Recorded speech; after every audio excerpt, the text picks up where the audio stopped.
That evening, I drank some wine with the others. Back in my previous life, I was known as the king of drinks. 1,000 cups couldn't get me drunk. In this life, it seems my body is even stronger. The alcohol burns away the moment it hits my stomach, evaporating through my skin like sweat. Getting drunk might be impossible now. After dinner, I worked with host Xiaobai and the others to assemble the crossbows we'd been building. For in total, one for each of us. Powerful pulley crossbows, every single one. I told them everything. About Black Wind Stronghold, about the bandits, about my plan. 4 of us against nearly 100 of them. I asked if they were afraid. Not afraid, Zhao Dashi shouted, lifting a 100-gene stone lock over his head, though his arms were shaking. If you're not afraid, why are you trembling? Ho Xiaobai mocked him, then loaded his crossbow and sent a bolt straight into a coin-sized target across the room. His aim keeps getting sharper. That's excitement, not fear, Dashi protested, his eyes bulging with indignation. Lu Qinshu stayed quiet for a while, thinking. Then he asked me how I planned to fight this battle. I told him to share his ideas first. I've been watching these 3 grow, and each one's strengths are becoming clear. Qinshu is the thinker, sharp, strategic, good at reading situations. Xiaobai is precise and skilled, a natural marksman. Dashi is simple and honest, with raw strength and perfect obedience. Among the 3, Qinshu stands tallest. Qinshu laid out his plan. It was decent, but still theoretical, a few assumptions that wouldn't survive real combat. I corrected him and then explained my own strategy. All 3 of them stared at me in shock. Brother Chun, I've never heard of anything like this. Will it really work? Qinshu asked. I just smiled. We can test it tomorrow in the deep forest. Then little Chinny screamed with delight. The tiger cub opened its eyes. Come look, we all crowded around. The cub's amber eyes blinked open, looking around at everything, sniffing at each of us, its tiny paws kicking in the air. Adorable beyond words. I took it in my arms. The little thing was already nearly 4 gene after just 2 weeks. With a frame like that, it would easily grow to 300 or 400 gene. When our eyes met, the cub's body shuddered, and then it pressed its front paws together like a person bowing to me. Huh, smart little beast, Dashi laughed. Already knows who the boss is. Everyone wanted to hold it, but Qingwan rushed over and snatched it back. Come to mama, little Jeansy. These big men have heavy hands. They'll hurt you. The cub sniffed her, let out a happy squawk like a duck, and curled up in her arms. She stroked its belly, and it fell asleep, purring, paws in the air. It had truly chosen her as its mother. It makes sense, I said. Warner has been caring for it all this time. What about me? I helped too. Little Chinny protested, hopping up and down. You can be its big sister, I laughed. Okay. Wait, Brother Chun, doesn't that mess up the family order? She said, and everyone burst out laughing. That girl is something else. Later, after everyone left, Qingwan fed the cub with dog milk and then mare's milk. She burped it, played with it on the Kong, giggling softly. Watching her, I felt warmth spread through my chest. I sat down beside her. You heard everything we said earlier, didn't you? Her eyes reddened. She nodded quietly. Don't worry. Everything is going according to plan. But they're murderous bandits, she whispered, fighting back tears. And there are only 4 of you. It's too dangerous. We'll have reinforcements from Xiang Stronghold. I reminded her gently. Bai Yuxiang is their leader. Then why not let them do the fighting? Why must you 4 lead the attack? Because I need to train soldiers. I need to turn Dashi and the others into real fighters, as fast as possible. She stared at me, startled. Train soldiers? Husband, what exactly are you trying to do? I looked out toward the vast, rolling peaks of Taibai Mountain. Something sharp flickered in my eyes. I want to build a future where I never bow to anyone again, where I never have to read someone else's face, where the world looks up in admiration, and I live free at the very top. But isn't that what an emperor does? Qingwan gasped, her clear eyes wide as moons. She clapped a hand over her mouth the instant the words left it. But the fear in her eyes, that she couldn't hide. So what if I become emperor? I said with a calm smile. Kings and generals aren't born noble. The founder of our dynasty started as a commoner too. Qingwan was breathing hard, her eyes darting to the door in panic. When she saw no one outside in the dark, she let out a long breath. Husband, please, only say these things to me. Never to anyone else. It could get you killed. Of course. I'm not stupid. I stroked the sleeping tiger cub. Besides, wanting something and doing it are different. For now, we move slowly. Step by step, she stared at me for a long time, her thoughts drifting somewhere far away. Then she said quietly, "A woman doesn't question her man's path. Whatever you do, I'll follow. As long as I'm beside you. Life brings joy, death brings no fear." That's enough. Life brings joy, death brings no fear, I repeated, impressed. I pinched her soft cheek. You really are the loyal wife, aren't you? I married you. Living, I'm yours. Dead, I'm still yours. I laughed hard at that. Then she surprised me with another question, her voice barely a whisper. If you really do reach that peak someday, will you care for the refugees? All those poor, wandering people. Even she seemed startled by her own boldness. I went quiet for a moment. Then I said, if that day comes, I'll make sure there are no more refugees in this land. Not just peace, but a golden age. And our people will walk anywhere in the world with their heads held high. Her eyes lit up with fire. Then I'll follow you through wind and rain, through mountains of blades and seas of flame, without flinching. Well, first you need to fix your archery, I teased.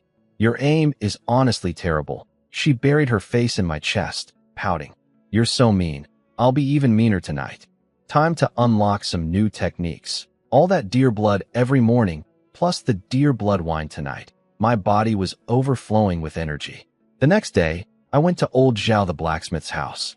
I could hear the hammering from far off. But when I arrived, I was surprised to find Zhou Dahai there too, stripped to the waist, hammering iron alongside Zhao. Old Zhao quickly pulled me aside and explained. Zhou Dahai was his junior apprentice. They'd learned blacksmithing from the same master. Dahai never got registered as a craftsman, got drafted into the army 1 year, took an arrow through his foot, and came home crippled. Now he scraped by on a few thin acres. He wanted to work with us. I said nothing for a while. Just stood there, hands behind my back, listening. I could feel Zhao starting to sweat. For some reason, people get nervous when I go quiet. Finally I said, I agree. Zhao nearly jumped with relief. But understand this, Uncle Zhao. From now on, if you want to bring someone in, you talk to me first. I say yes, you do it. I say no, you don't. No more acting on your own. Clear, crystal clear, he nodded hard, wiping sweat from his forehead. I called Zhou Dahai over. The man limped up with an honest grin. Uncle Zhou, you want to follow me?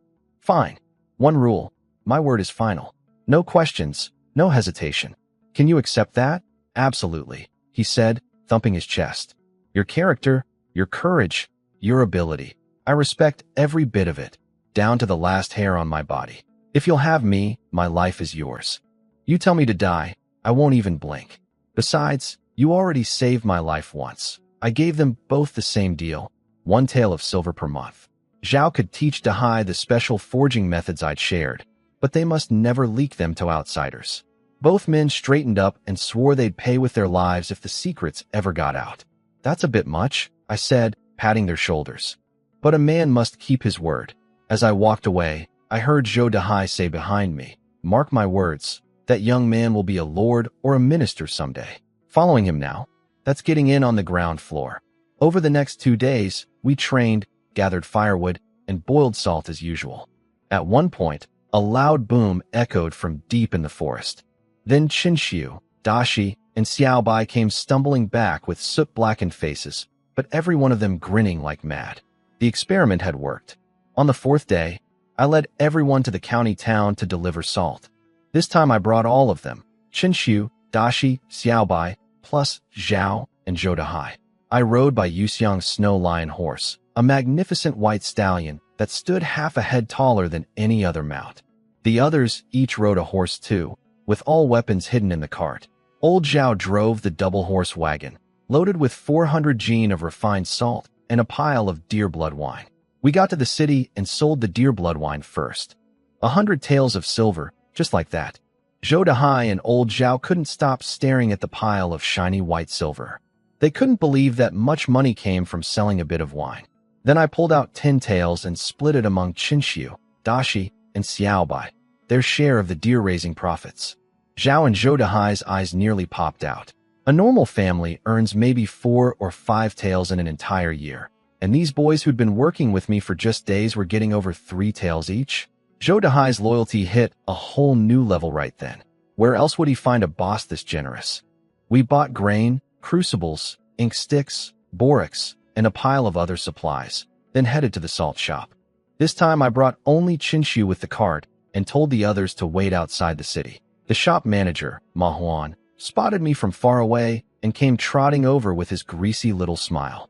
The young master is here to deliver again. Come, come, our young boss is waiting inside. The workers weighed the salt. For 100 gene exactly.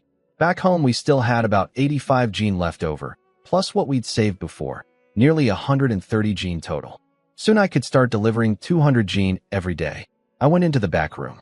Bai Yuxiang was nowhere around, probably already in position outside the city. But Lin Linger was there, standing by the window. When she saw me, she turned and gave me this sweet little smile, her voice soft as a night breeze. You're here? I blinked. Something was off. Her smile looked forced, and that gentle voice sounded like she was squeezing it through a tiny crack. This was nothing like the sharp, decisive businesswoman I'd dealt with before.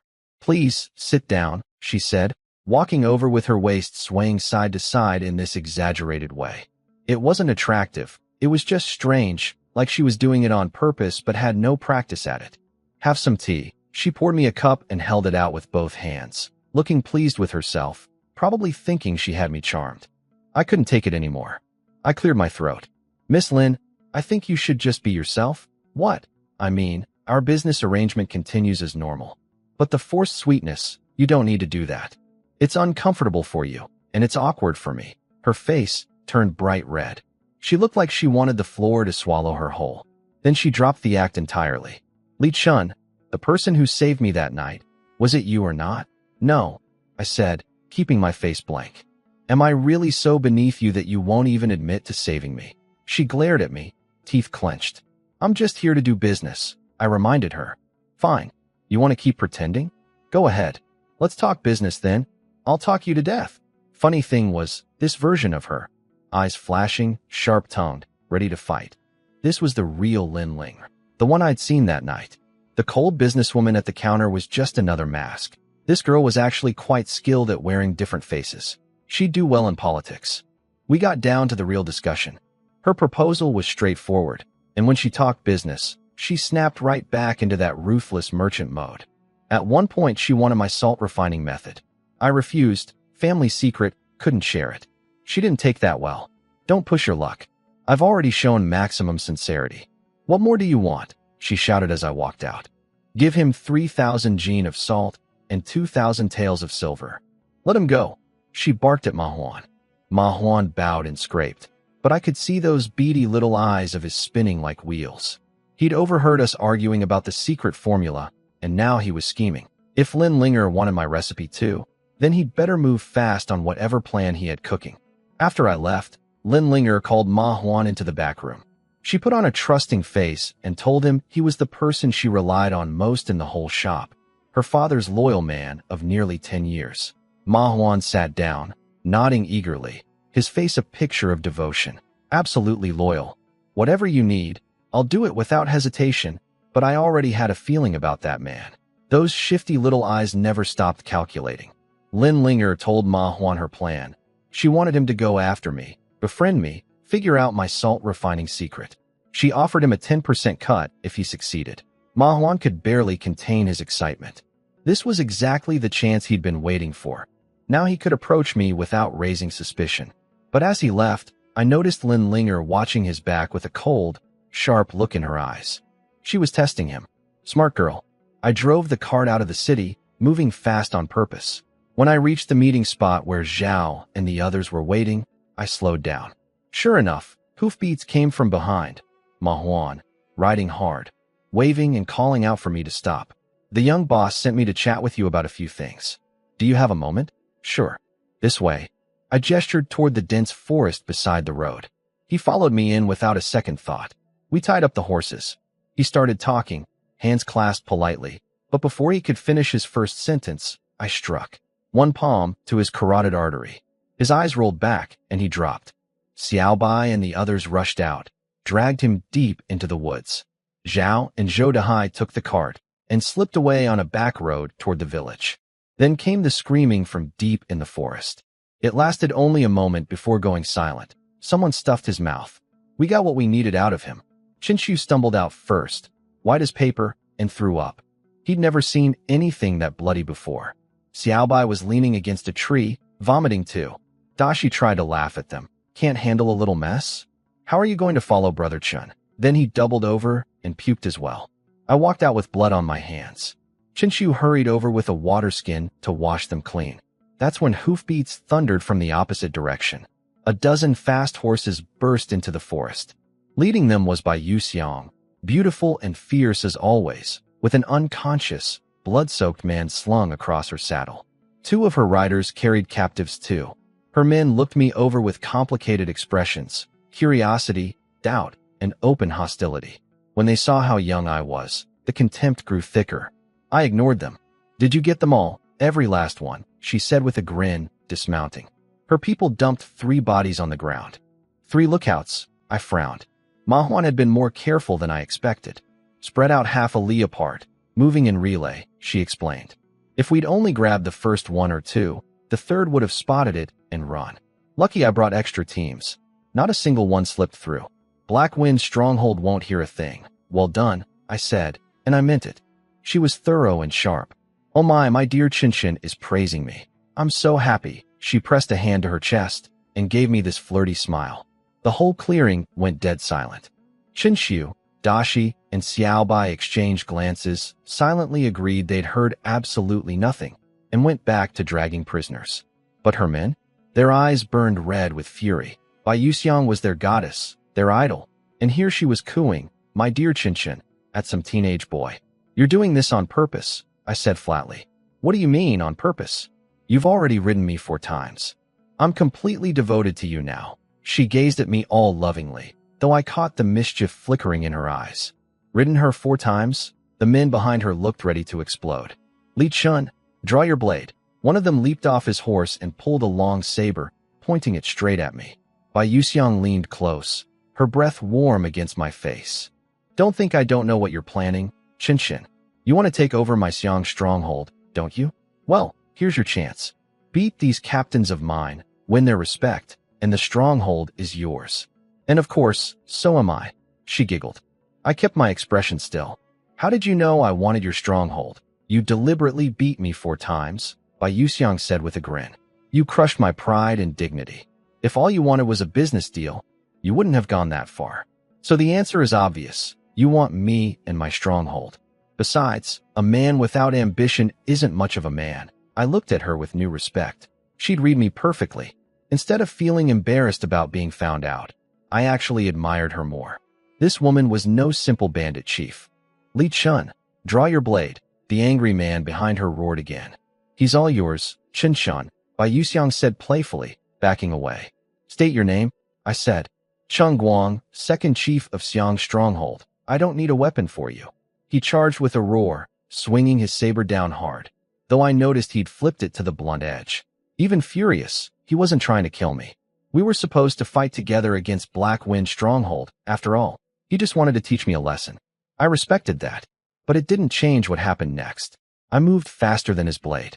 I slipped inside his guard like a ghost, grabbed his wrist, locked his arm, drove my hip into him, and threw one clean over the back toss. He slammed into a tree trunk and lay there struggling to get up. My body was recovering nicely, about 50% of my former strength after just half a month. Not bad at all. Who's next? The third chief, Lu Handong, stepped forward with a solid iron staff that must have weighed 20 jin. He thrust it at me like a spear, also holding back, which I appreciated. I deflected it along my left arm, grabbed the shaft, and yanked. When he pulled back hard, I let go suddenly. His own force threw him off balance, and he stumbled backward. I was already there.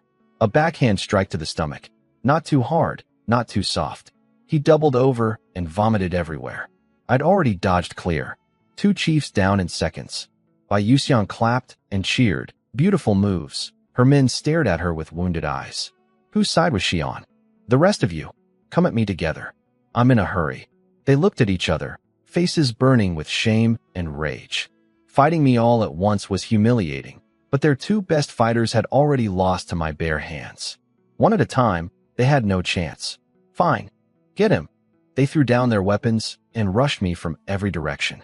3 came first, one going for my waist, two grabbing at my arms and legs. The middle one caught my knee under his chin and dropped unconscious. Without stopping, I sidekicked the one on my right, sending him flying. Then I pivoted, drove my shoulder into the one on my left. Bajiquin, the close body slam. He crashed backward into two more men. After that, I was a tiger among sheep. Fists, elbows, knees, feet, shoulders, everything was a weapon. High strikes, low sweeps, long punches, short hooks. 10 breaths. Less than 10 breaths, and all 13 of them were on the ground. Every single one. And I'd held back. If I hadn't, bones would have shattered. Some might have died.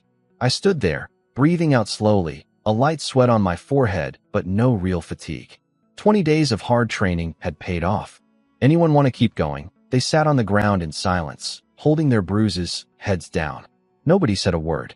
I could see it in their eyes, defeat, shock, and deep fear. Barehanded against all of them, and I hadn't taken a single hit. I turned toward the deep woods. Chinxiu and the others had finished questioning the 3 lookouts. I'd made them watch my entire interrogation of Ma Huan earlier, forced them to see every moment. It wasn't just about teaching them techniques. They needed to grow up fast. They needed to see blood. The 3 lookouts had cracked easily. Cowards, all of them. Their story matched what Ma Huan had told us perfectly. Black Wind Stronghold sat deep in the Taibai Mountains, 20 li from here. The boss was a man called Lu Haizi. Their second chief had already died at our village. The third chief was Ma Huan himself. The fourth, that smooth-talking scout Zhang Guang, I'd killed earlier. Black Wind Stronghold just didn't know it yet.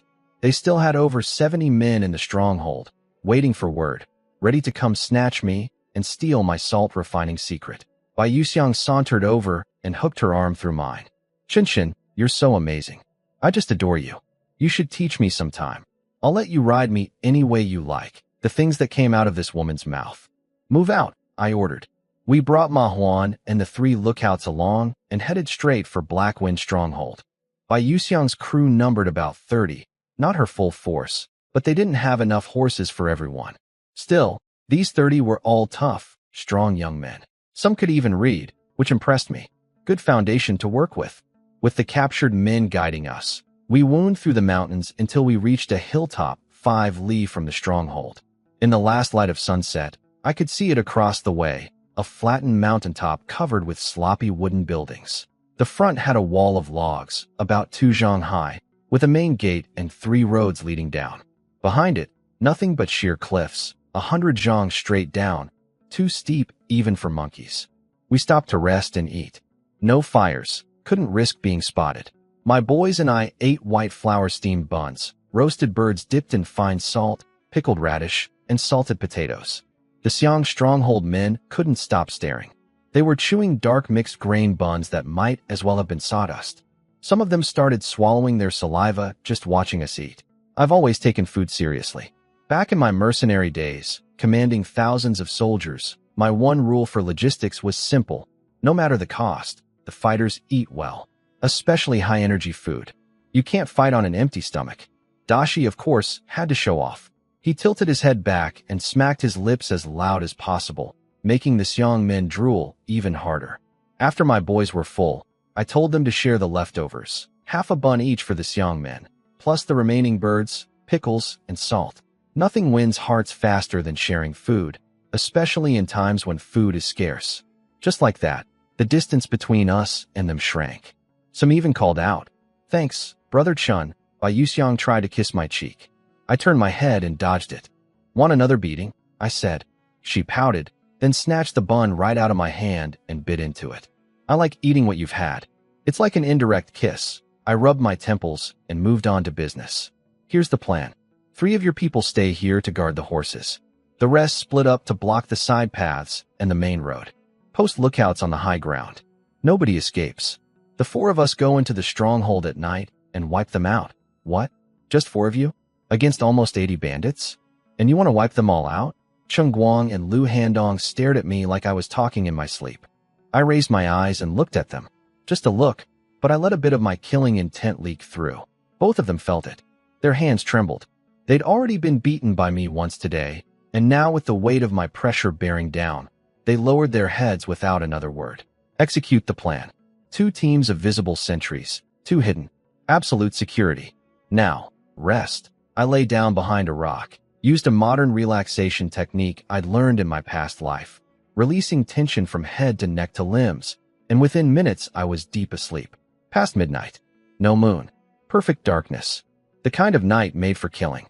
The four of us crept through the black with Manhwa's body strapped to our backs, right up to the base of the wooden wall. We were so close I could hear bandits snoring inside. 2 watchtowers flanked the gate, 1 on each side. 4 guards total, slumped in the towers with swords in their laps, fast asleep. They never bothered with shift changes. Why would they? The stronghold was buried deep in the mountains, hidden behind endless twisting paths. Nobody who didn't live here could ever find it. So the guards just slept. I pointed at Xiaobai and Qinshu, then at the east tower. Made a chopping motion with my hand. Then I pointed at Dashi and myself, then the west tower. Same signal. We drilled these hand signs until they were second nature. Everyone nodded. 2 teams. 2 towers. We split up and moved in. When the wind picked up and the pine trees roared, we used the noise as cover. We fired iron grappling hooks onto the gate with our crossbows, then climbed. I went up one side, Qinshu went up the other. Xiaobai's arm was still healing, so climbing and killing right after wasn't ideal for him. Truth is, none of the 3 were really ready for this. But that was exactly why I brought them. They needed to grow. Only blood could turn them into real warriors. I scaled the wall fast, hands pulling, feet pushing off the wood, shooting up a meter with each push. 5 pushes and I was at the watchtower. 2 bandits slept in the corners, hugging their swords. I drew my short blade, covered the first one's mouth, cut his throat. Then the second. 3 breaths, 2 kills. Then I felt something wrong. I grabbed my crossbow, crouched, and fired across 40 paces into the other tower. The bolt went straight through a bandit's open mouth and pinned him to the railing. Qinshu had killed his first man, sliced the artery like I'd taught him, but he'd lost control of the dying body. The man's thrashing leg kicked the second bandit awake. That bandit was just opening his mouth to scream when my bolt arrived. Qinshu looked at me from across the distance, ashamed. I signaled him, keep moving. We climbed down from the towers. Dashi carried Manhwa's body to the main hall while the 3 of us crept to the grain storehouse. We hauled bag after bag of flour to the hall, working in total silence.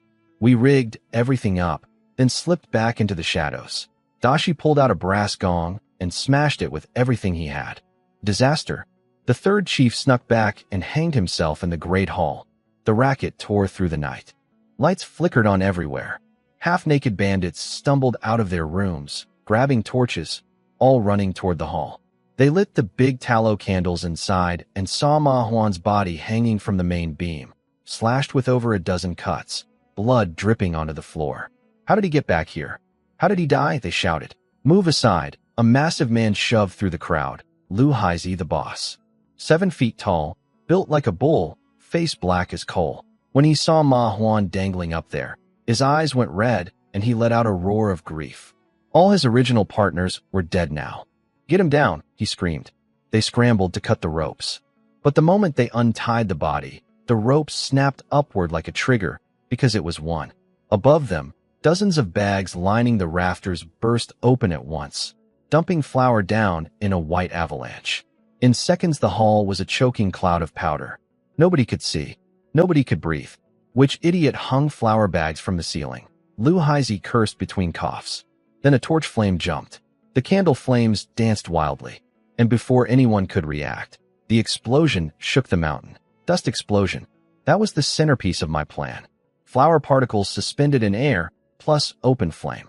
Basic science from my past life, devastating in this one. The great hall was flattened instantly. More than 20 bandits inside were blown apart. Nothing left but shredded meat. The shockwave carried fire outward, hurling another dozen men near the entrance into the air. The closest ones were torn to pieces. The middle ones burned black. The ones further back flew and hit the ground spitting blood, organs ruptured. The whole stronghold was on fire. Up on the ridge, I knew Chung Guang and the others were watching. I could imagine their faces. They'd never seen anything like this.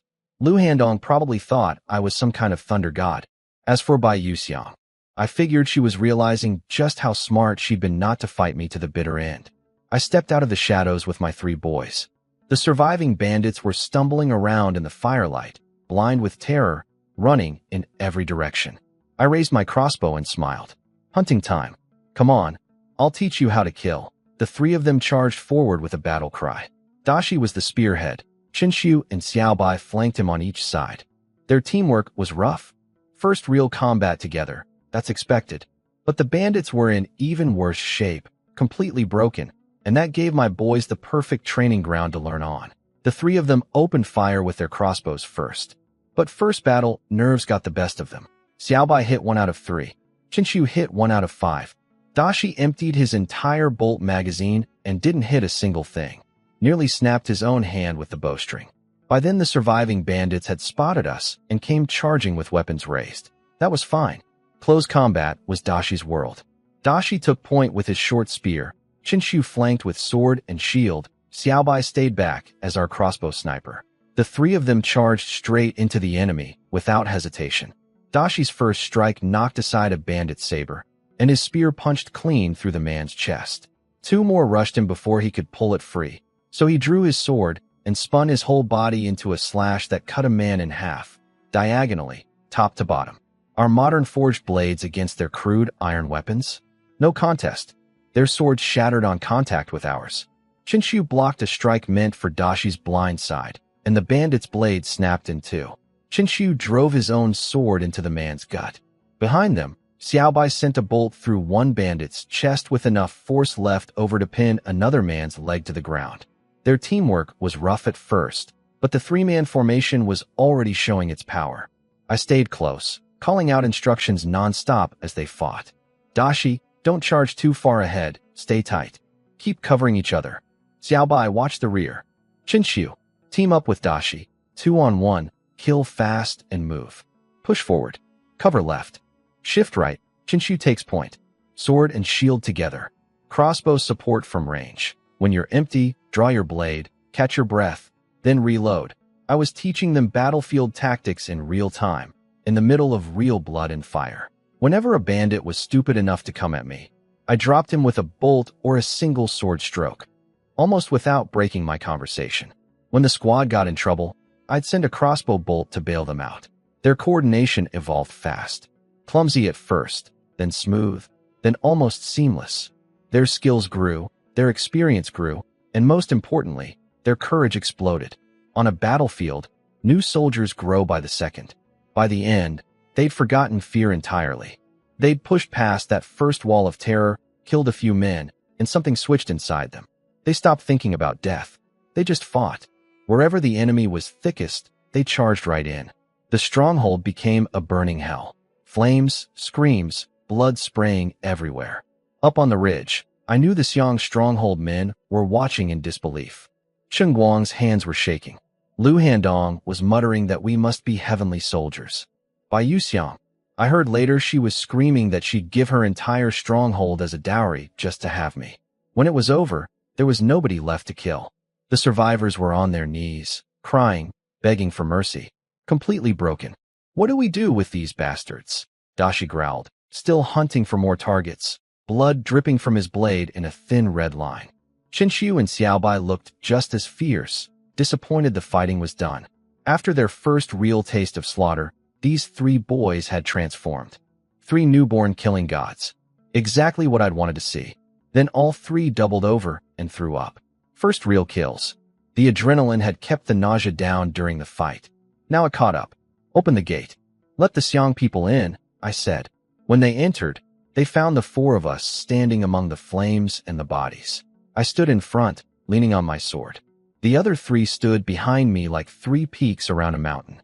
The stench of blood hit them like a wall. Some of the Xiang men turned and vomited immediately.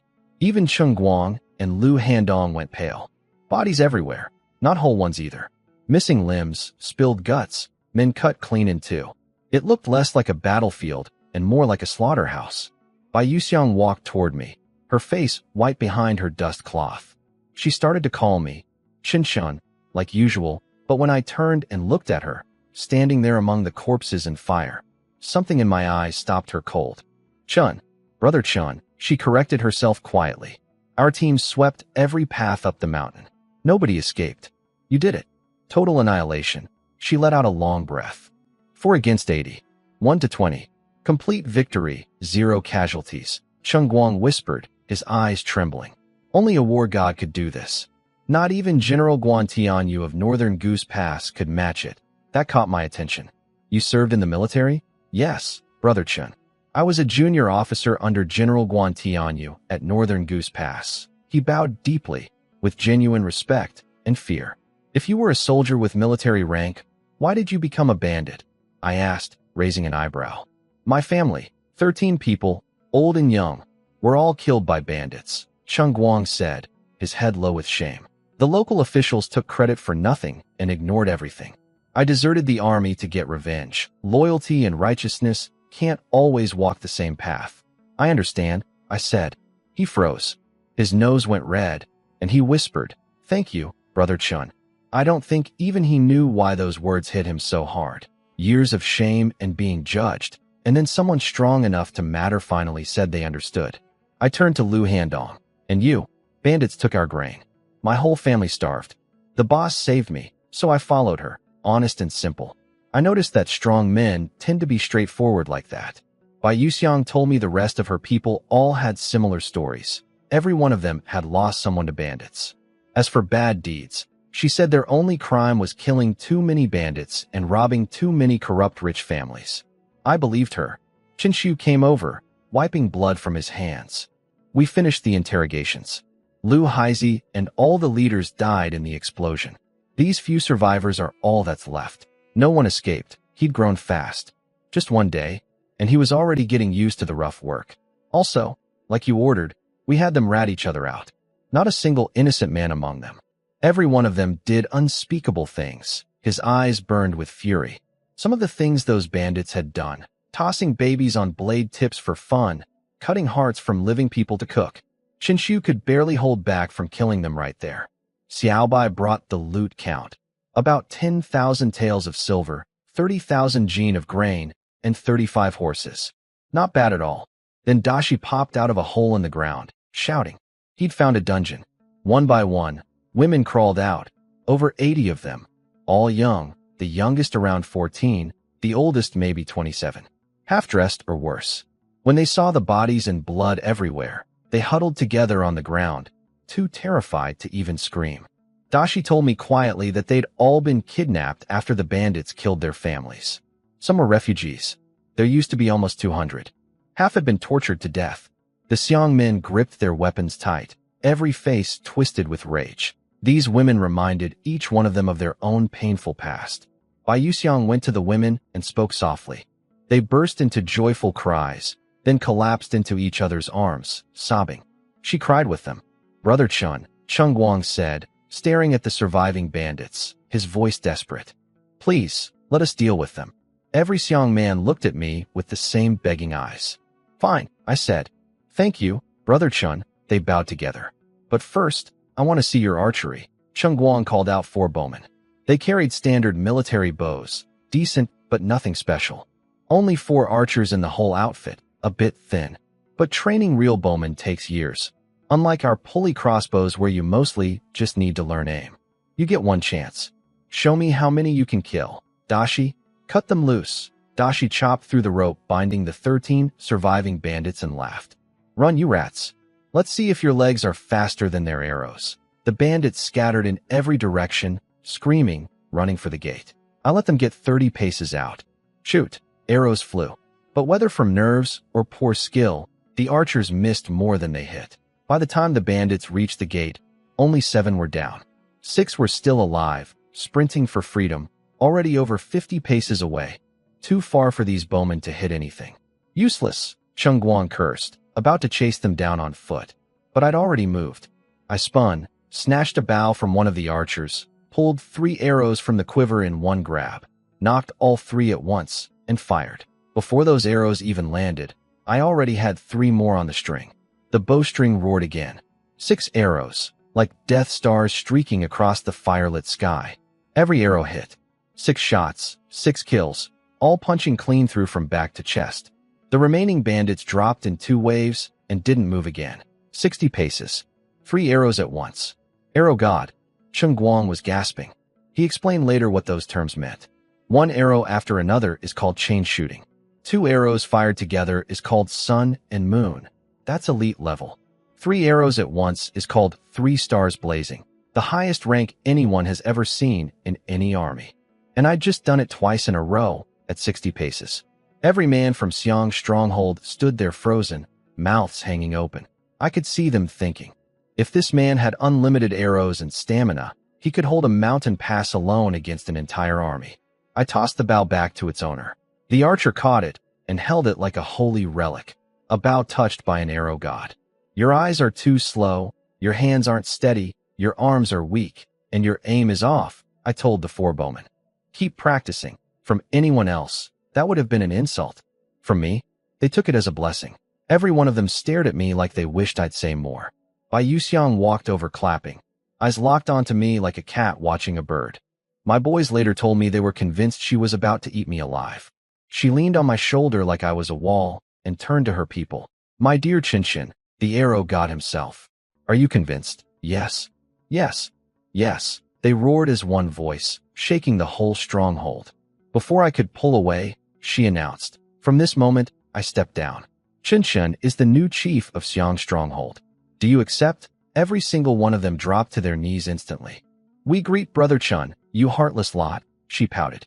I was just being modest, and you actually threw me away. I turned and looked at her. She smiled softly. They're yours now. And so am I. She puckered her lips and went up on her toes to kiss me. I stepped neatly to one side. She stamped her foot. You're the worst of them all. Since that's settled, I won't make a fuss about it. From now on, we're all brothers. Get the wine. Someone brought out jugs from the stronghold. Everyone got a bowl. Raise your cups, I called out. Spring rain nourishes the same roots. We lean on the railing and breathe as one. I don't ask that we crush everything before us, only that our iron shoulders carry justice. Drink this, and from now on, we share the same fate, in life and in death. To justice, Chung Guang roared, and every man drank deep and smashed their bowls on the ground. Then Chung Guang drew his knife and slashed his left palm, blood pouring down. If I break this oath, let my blood spill within 5 steps. Every Xiang man did the same, the most binding oath among outlaws. I cut my own palm too, and pressed it against every man's bloody hand. Blood mixed with blood, brothers from this night forward. Qinshu, Dashi, and Xiaobai watched all this with their jaws on the floor. Then they cut their palms too and joined in. Take 3,000 taels from the silver and split it among the brothers, I said. The rest stays for the stronghold's future. 3,000 taels, just like that? Bai Yuxiang raised an eyebrow. That's money you nearly died for. I want every brother to know. Follow me. And there's wine to drink, meat to eat, money to spend, and a good life waiting. And what about me? She asked. I gave you my whole stronghold. Don't I deserve a good life too? What did you have in mind? Marry me. I'll cook for you, stand behind you, be your woman. What do you say? She expected me to dodge like always. That's what excited her, the chase. So I didn't dodge. Perfect, I said calmly. Dark night, no moon, ideal for a wedding. Why wait?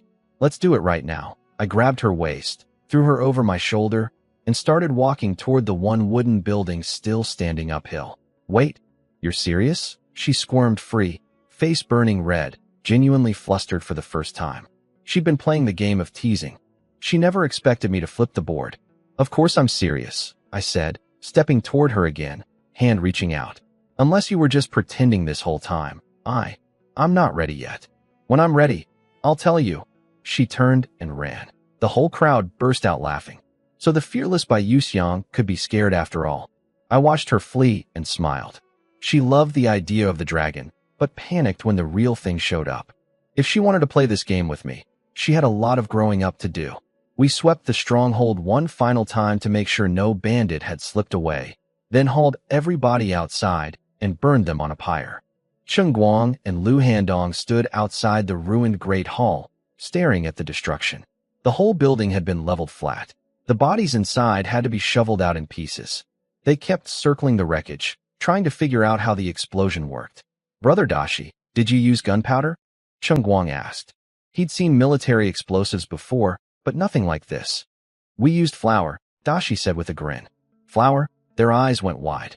I don't know how it works either. I just did what Brother Chen told me. We rigged a trigger so when they cut down the body, the flower dumped from the ceiling. Then it exploded. Dashi was actually being clever about it, telling them 90% of the truth and holding back the key 10%.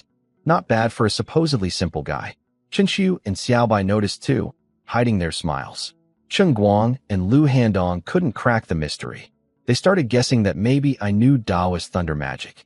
That rumor spread through the whole camp, and by the end of the night, the brothers had me turning stones to gold and summoning armies from handfuls of beans. Dashi and the boys thought this was hilarious. That night, everyone collapsed. A full day of marching and fighting had left them exhausted. But when Cheng Guang woke up to relieve himself, he found me standing alone in the watchtower, keeping watch. Nobody had remembered to post a guard. I hadn't asked anyone to do it. I'd just quietly taken the shift myself. He stood there watching me for a long time. I heard him whisper something about a general who watches over his soldiers in the night wind. I think that moment meant more to him than all the fighting. The next morning, the Xiang men were still buried in sleep when they heard shouts from outside. They grabbed their weapons and rushed out, thinking we were under attack. Instead, they found me training with Qinshu, Xiaobai, and Dashi in the yard, shirts off, dripping with sweat. We'd been at it for a while already. They looked at each other, ashamed. We'd fought half the night and still woke before dawn to train. They'd barely done anything and nearly slept till noon. What are you standing around for? Get dressed and train. Cheng Guang barked at them, then ran over to join us. Brother Chun, I'm sorry, we've been undisciplined for too long. Take your men. 20 laps around the stronghold. Go. I said it without any anger, just flat and calm. But I saw the chill run through him. When I speak without emotion, people find it harder to face me than when I shout. I wiped my sweat with a rag and stood in the middle of the yard, watching them run. Then I felt a familiar perfume drift up beside me. Training them, Qinshen, by Yuxiang's voice came soft as silk in my ear. I didn't turn around. Say what you came to say? What do you need from me? She froze. What? I don't like games. Get to the point. Li Chun, can you please stop showing off how smart you are? It's devastating to other people's pride. You know, she was frustrated. I'd read her again before she even opened her mouth. I'll take that as a compliment, I said, then shouted at the runners. Cheng Guang, if you're serious about training, speed up. Keep pace with Qinshu's group. Faster. I turned back to her. You went out of your way to set up chances for me to win over your men. You handed me your stronghold on a silver plate. If you're telling me there's nothing behind all of that, I don't buy it. How rude. Bai Yuxiang glared at me. She kicked a pebble across the ground, then finally said, Fine. I gave you the stronghold, but I have one condition. You have to help Linger find her father. Alive or dead. That surprised me. I'd expected her to want something for herself. Scared? She challenged. That doesn't work on me. I'm weighing the costs. You're treating this like a business deal. Every relationship between people is a deal. Sometimes you trade feelings, sometimes you trade interests. You're like a thinking machine made of iron. Even your logic sounds cold. I ignored that. What exactly is your relationship with Lin Linger? Why would you sacrifice this much for her? She told me everything. Lin Linger's father, Lin Yufeng, was a well-known salt merchant from beyond the border. Bai Yuxiang grew up alongside Linger like sisters. After her own father died, Lin Yufeng treated her like his own daughter. Without the Lin family, she would have starved on the streets. And when she needed to build her strength and take revenge, it was Linger who secretly funded her. So yes, she said, I give you the stronghold, you find her father. That's how I repay what I owe her. More loyal than most men, I said. What happened to her father? She explained.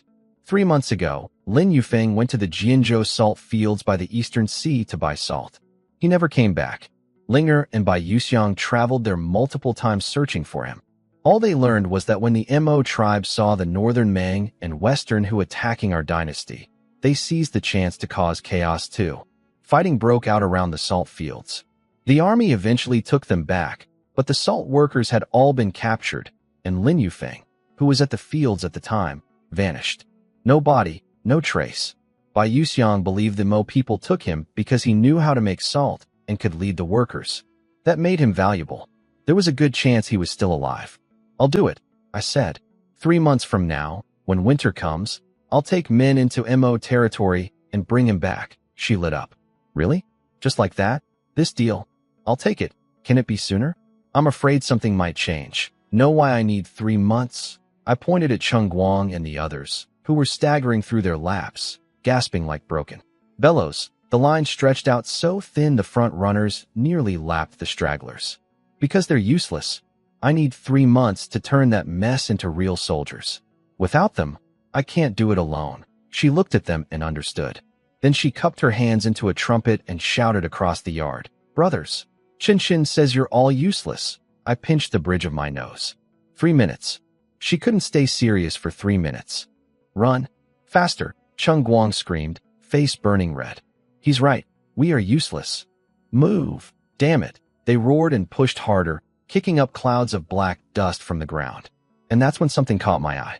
The dust was too dark. The ground itself was black, not just from last night's fires. Even down by the wall corners, the soil was stained dark. I crouched and dug with my fingers, 2 knuckles deep before I hit normal yellow earth.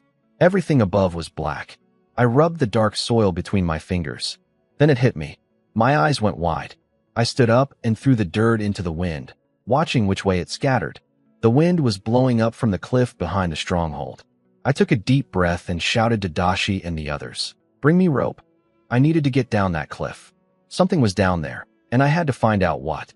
"What are you doing?" Bai Yuxiang asked, watching me with confusion. "Something's off about this place," I said, walking past the wooden buildings to the back of the stronghold. I stood at the edge of the cliff and looked down. She told me the stronghold was called Black Wind because black wind always blew up from below, carrying dark dust that stained everything. That's why the ground was so dark everywhere. "Why is the wind black?" I asked. She didn't know. Qinshu and the others brought 3 big coils of rope, over 300 meters tied together, enough to reach the bottom. They checked every knot, then threw the rope over the edge. It slapped against the cliff face with a deep, echoing sound. "I'm going down alone first," I said. "If the rope holds and it's safe, I'll shake it to signal you." I jumped over the edge and climbed down like a monkey, fast and smooth. The cliff was steep and straight, but with rope in hand, it was nothing. At the bottom, I held my breath and checked for poisonous gas. Nothing. The air was clean and flowing. I saw a few scattered skeletons nearby, people who must have fallen from above. Then I looked around, and my heart nearly stopped. It was a massive valley, wide open, maybe 500 zhang across, surrounded by towering mountains on all sides. One narrow gorge led outward to somewhere unknown. There were no tall plants, just scraggly patches of wild grass growing poorly. And the ground, where wind and rain had stripped away the topsoil, was black. Exposed, solid black rock showing through in patches everywhere. Coal. It was coal. I'd guessed at the moment I saw the black dust up in the stronghold. Black powder blowing up from below meant only one thing, a coal deposit nearby. And not just any deposit. This was a surface mine, open to the sky. I ran over and grabbed a chunk. My hands were shaking, not from fear, but from pure excitement. In my past life, I'd spent years in the mining industry. I could grade coal quality at a glance. This was anthracite, the highest grade. Smokeless coal, the best fuel for smelting steel and iron. The foundation of basic industry. And it was right here on the surface. No need to dig shafts or tunnels. Just scoop it up and use it. I scanned the valley. The coal field stretched at least 10 or 15 square kilometers, maybe more. That meant reserves in the tens of millions of tons, minimum. For my current stage of development, that was more than enough. With this much coal, I could forge weapons to supply an army of 200,000. I clenched my fist. My eyes burned with ambition. Coal meant energy. If I could find an iron mine next and secure enough grain, just those 3 things, I could build a real base of power. Then something clicked in my mind. Maps from the local county records I'd been studying began overlapping with memories from my past life. Maps of the northeast region I knew from the modern world. Image after image lined up, merged, matched. I let out a long breath and smiled. So this is the Fuzhou coal mine. In my previous life, it wasn't a famous mine, small scale, built a modest city around it that eventually declined when the coal ran out. But before that happened, this one little mine had produced 60 million tons of quality coal, powering factories, lighting homes through power plants, driving 20 years of rapid growth. Past life and present, the mine was in the same place. And if this resource existed exactly where it had before, then what about all the others? The vast northeast was sitting on enormous, untapped treasure. Iron, copper, oil, everything. I looked up at the sky, heart pounding. If the geography of this world truly matched what I remembered, then I had just stumbled onto something beyond imagination. I wasn't just lucky. I was rich. I shook the rope 3 times. Soon Chinxiu, Dashi, and Xiaobai climbed down one at a time, careful not to overload the rope. Even Bai Yuxiang came down. What is this black stuff? Dashi picked up a chunk and turned it over in his hands. Chinxiu and Xiaobai had no idea either, but Bai Yuxiang recognized it right away. That's stone coal. I've seen rich families inside the pass use it for cooking fires. It's smoky and expensive though, and hard to mine. Not many people bother. Have you ever seen anyone use it to smelt iron? I asked. I've passed a few ironworks with Linger. They all use charcoal. Wait, are you saying this stuff can smelt iron? It can, I said. Let's go back up. Once we climbed out, I told her straight. Move Xiang's stronghold here. No way. This place is filthy. The black wind will turn everyone dark. I didn't argue. Fine. Then I'll bring other people to set up iron smelting and weapons forging here. The mountains are wide and tall, perfect for training soldiers too. I drew my sword and spun it through the air. I forged this blade myself. Eventually, everyone gets one. Wait, I changed my mind. I want in, just like that. The moment she heard about weapons and training, her eyes lit up. A bandit chief lives and dies by strength, and she'd seen what my blades could do. Cut through enemy swords like paper. I looked at her. Move tomorrow. Done. I tossed her my sword, sheath and all. It's yours. Is this an engagement gift? She caught it, beaming. Call it whatever you want. I rubbed my temples. Then Chinxiu came over, his face troubled. He was looking at the women, over 80 of them, huddled together eating breakfast. They were painfully thin from long abuse. Even though they were all young, their faces showed nothing but fear. They ate tiny bites, glancing up nervously after each one, terrified of being hit for eating too much. Their chopsticks were just twigs snapped off nearby trees. Brother Chin, what do we do with them? Chinxiu asked. Give each one a tael of silver for travel. Send them home. Chinxiu sighed. More than half are refugees. Their families are all dead. They have nowhere to go. The rest had their families murdered by the bandits. Even if they leave, they'll just end up wandering again or sold into brothels. You want to keep them here? I know it's hard to feed extra people in times like these, he said carefully, not meeting my eyes. But you're a good man, Brother Chun. You won't just watch them die. This stronghold needs workers anyway. They're young and able. Let them stay and do what they can. Before I could answer, the women had already heard us. One by one they set down their chipped bowls, stood up, walked over, and knelt before me. The oldest among them pressed her forehead to the ground. When she looked up, tears were streaming down her face. Great Chief, we have no home left under heaven. We know you're a good man. Please keep us. We can do anything. We eat very little. We won't be any trouble. Please. She knocked her head against the earth again. All the others followed, heads hitting the ground, crying and begging. The sound of it, all those foreheads and all that weeping, filled the whole yard. Every man around me looked pained.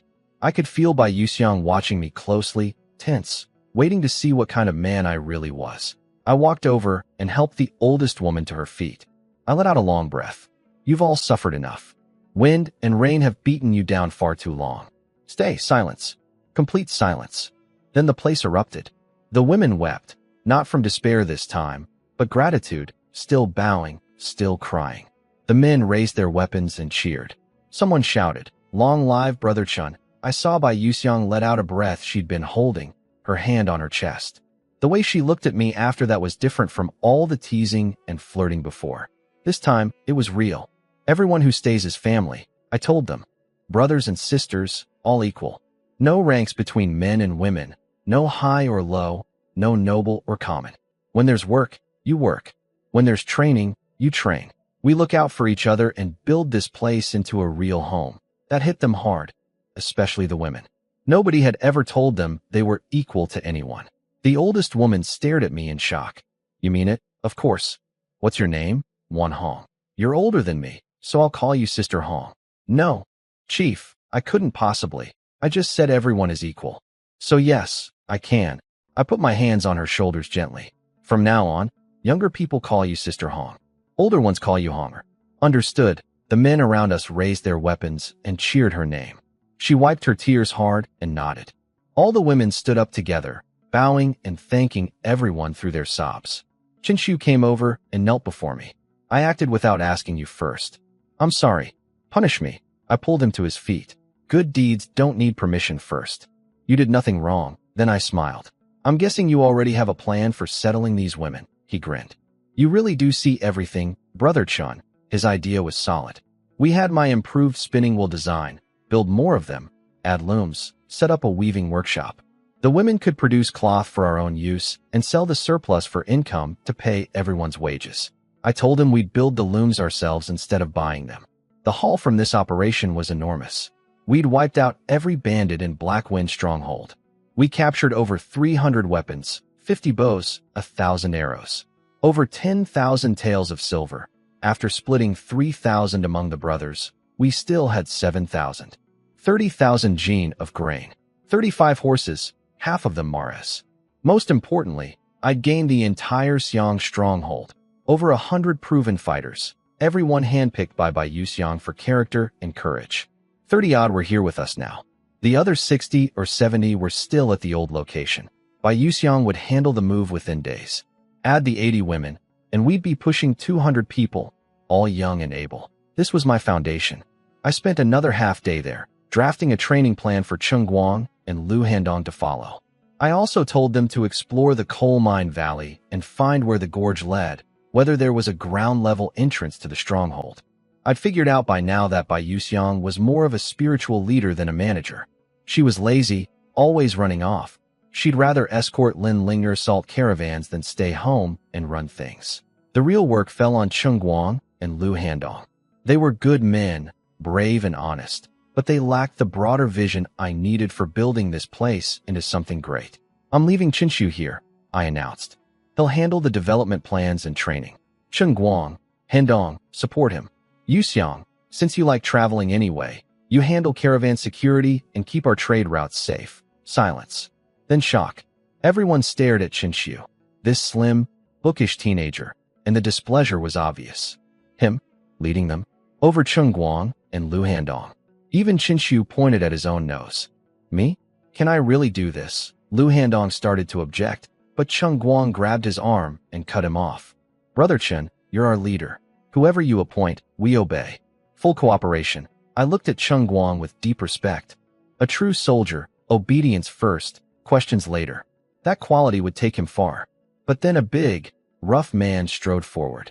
Wei Yu, the fourth-ranked fighter in the stronghold, a hothead with excellent skills and top-notch archery. Brother Chen, you're a war god. We'd die for you without blinking. But this pale-faced boy telling us what to do? No way. I won't accept it. Brother Chun, maybe we should forget it.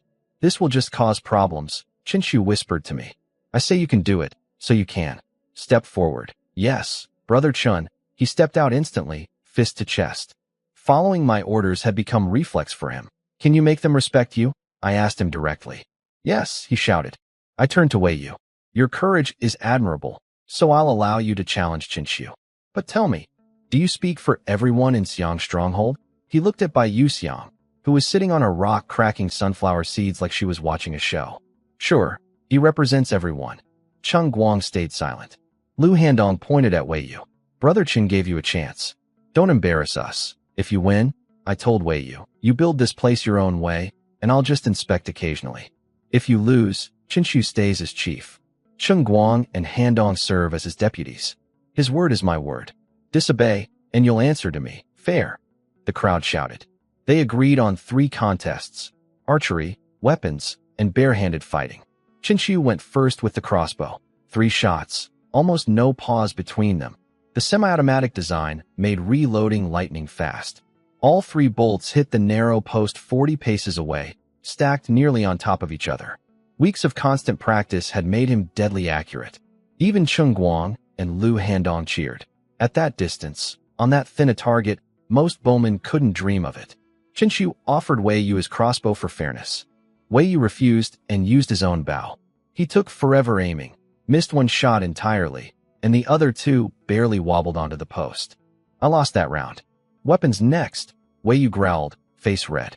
Chinchu grabbed a wooden stick, wrapped the tip with cloth, and dusted it with white lime. I'll use this as a spear. You pick whatever you want. Wei Yu took a wooden training saber and twirled it. You go first. The words barely left his mouth before Qinshu lunged. One explosive step, stick shooting straight at center mass like a bullet. A month of drilling the thrust technique, plus last night's real combat, had made his spear work devastating. The stick punched into Wei Yu's chest before his saber even came up. What kind of spear technique is that? Cheng Guang blurted out. Even Bai Yuxiang froze mid-bite on her sunflower seeds. You cheated. You attacked before I was ready, Wei Yu sputtered. You want to say that in front of Brother Qin? Cheng Guang snapped. Qinshu raised a hand calmly. It's fine. You go first this time. Wei Yu roared and swung his saber down hard. Qinshu thrust twice, 2 blurs in the air. The first knocked the blade aside. The second drove straight into Wei Yu's chest again. Wei Yu clutched his chest, gasping. Sorry about that, Qinshu said, tossing the stick aside. Third round. Hand to hand, he beckoned with one finger. Wei Yu charged like a bull and grabbed him. Qinshu caught his arms, faked a pull backward. When Wei Yu instinctively braced and straightened up, Qinshu reversed, pushed low, slapped high, and used Wei Yu's own momentum to slam him toward the ground. A classic wrestling throw. But then I saw the stone, right where Wei Yu's skull was about to land. A jagged rock that would crack his head open. Qinshu saw it too late, squeezed his eyes shut. I was already moving. 3 quick steps. I reached out, caught both of them mid-fall, swung them through a half circle in the air, and set them down gently to the side. Qinshu dropped to one knee. Brother Chun, I'm sorry, I nearly caused a disaster. Accidents happen in a fight. Not your fault. Wei Yu turned and saw the stone. His face went white as he realized how close he'd come to death. After a long moment of heavy breathing, he walked over to me and knelt. Brother Chun, I submit. Completely. We're family.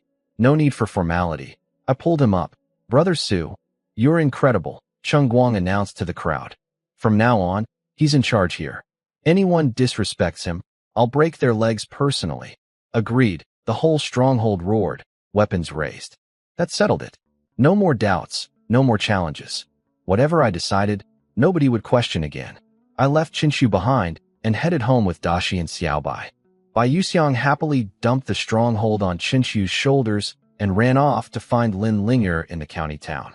Typical, completely unreliable. It was only 40 li back to Muir village.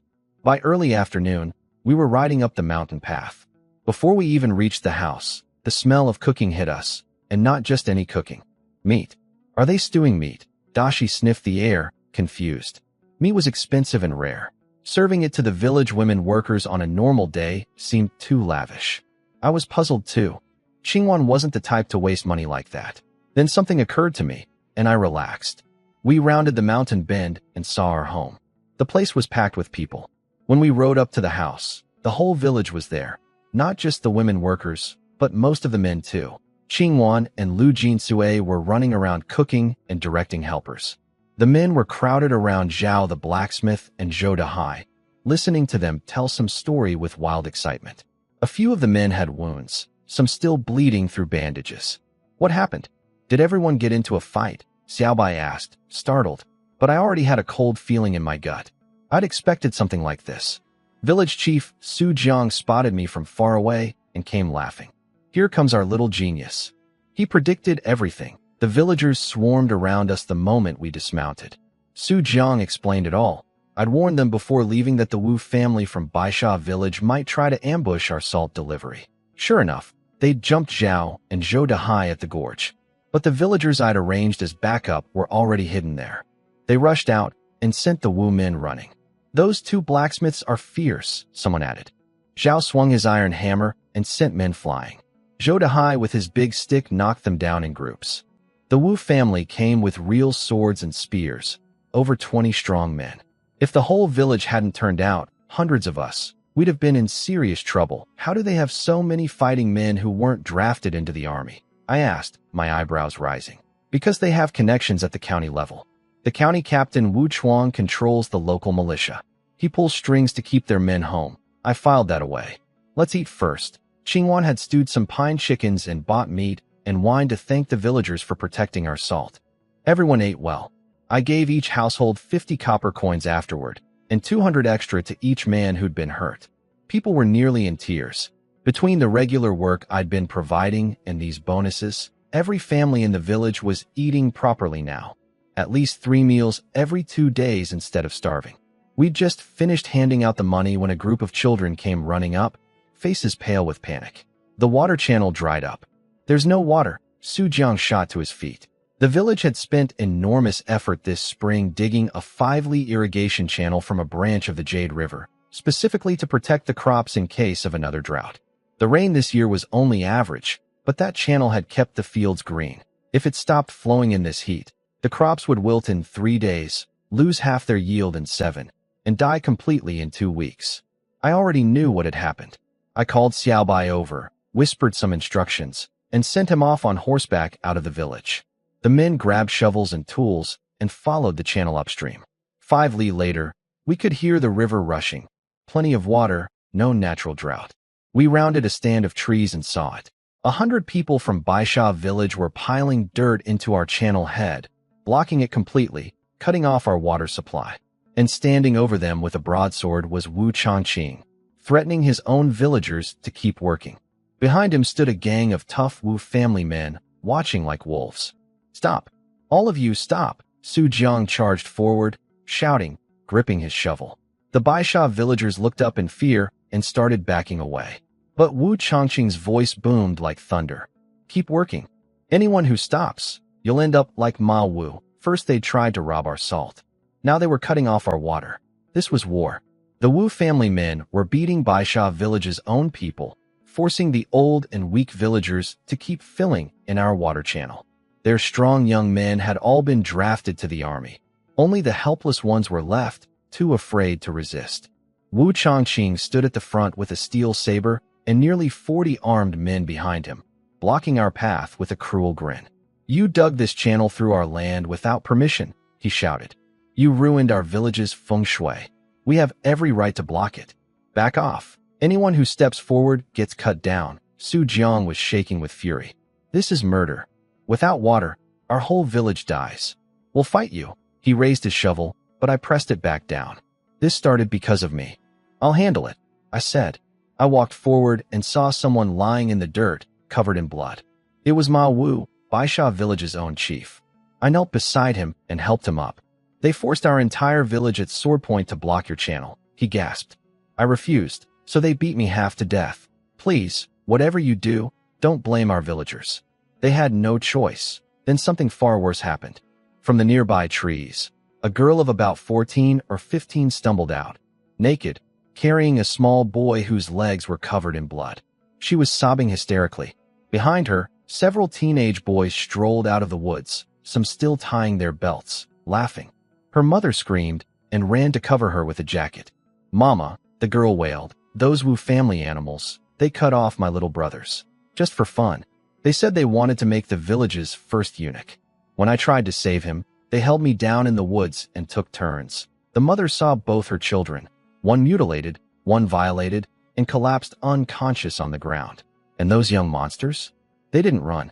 They strolled over casually, chatting about doing it again when fewer people were around. Right there, in front of everyone, without a shred of shame. The Wu family guards acted like nothing had happened. Wu Changqing just tossed a handful of copper coins on the crying girl and told her to stop making noise and go home. Ma Wu spat blood and screamed at the sky. "Demons! Since these monsters came, our village has become a living hell." Dashi's eyes turned red. He gripped his sword. "Brother Chun, I want to kill again." I held his hand down on the hilt. I stood up slowly. I said nothing. I turned and walked back toward our village. "What do we do?" Su Jiang asked desperately.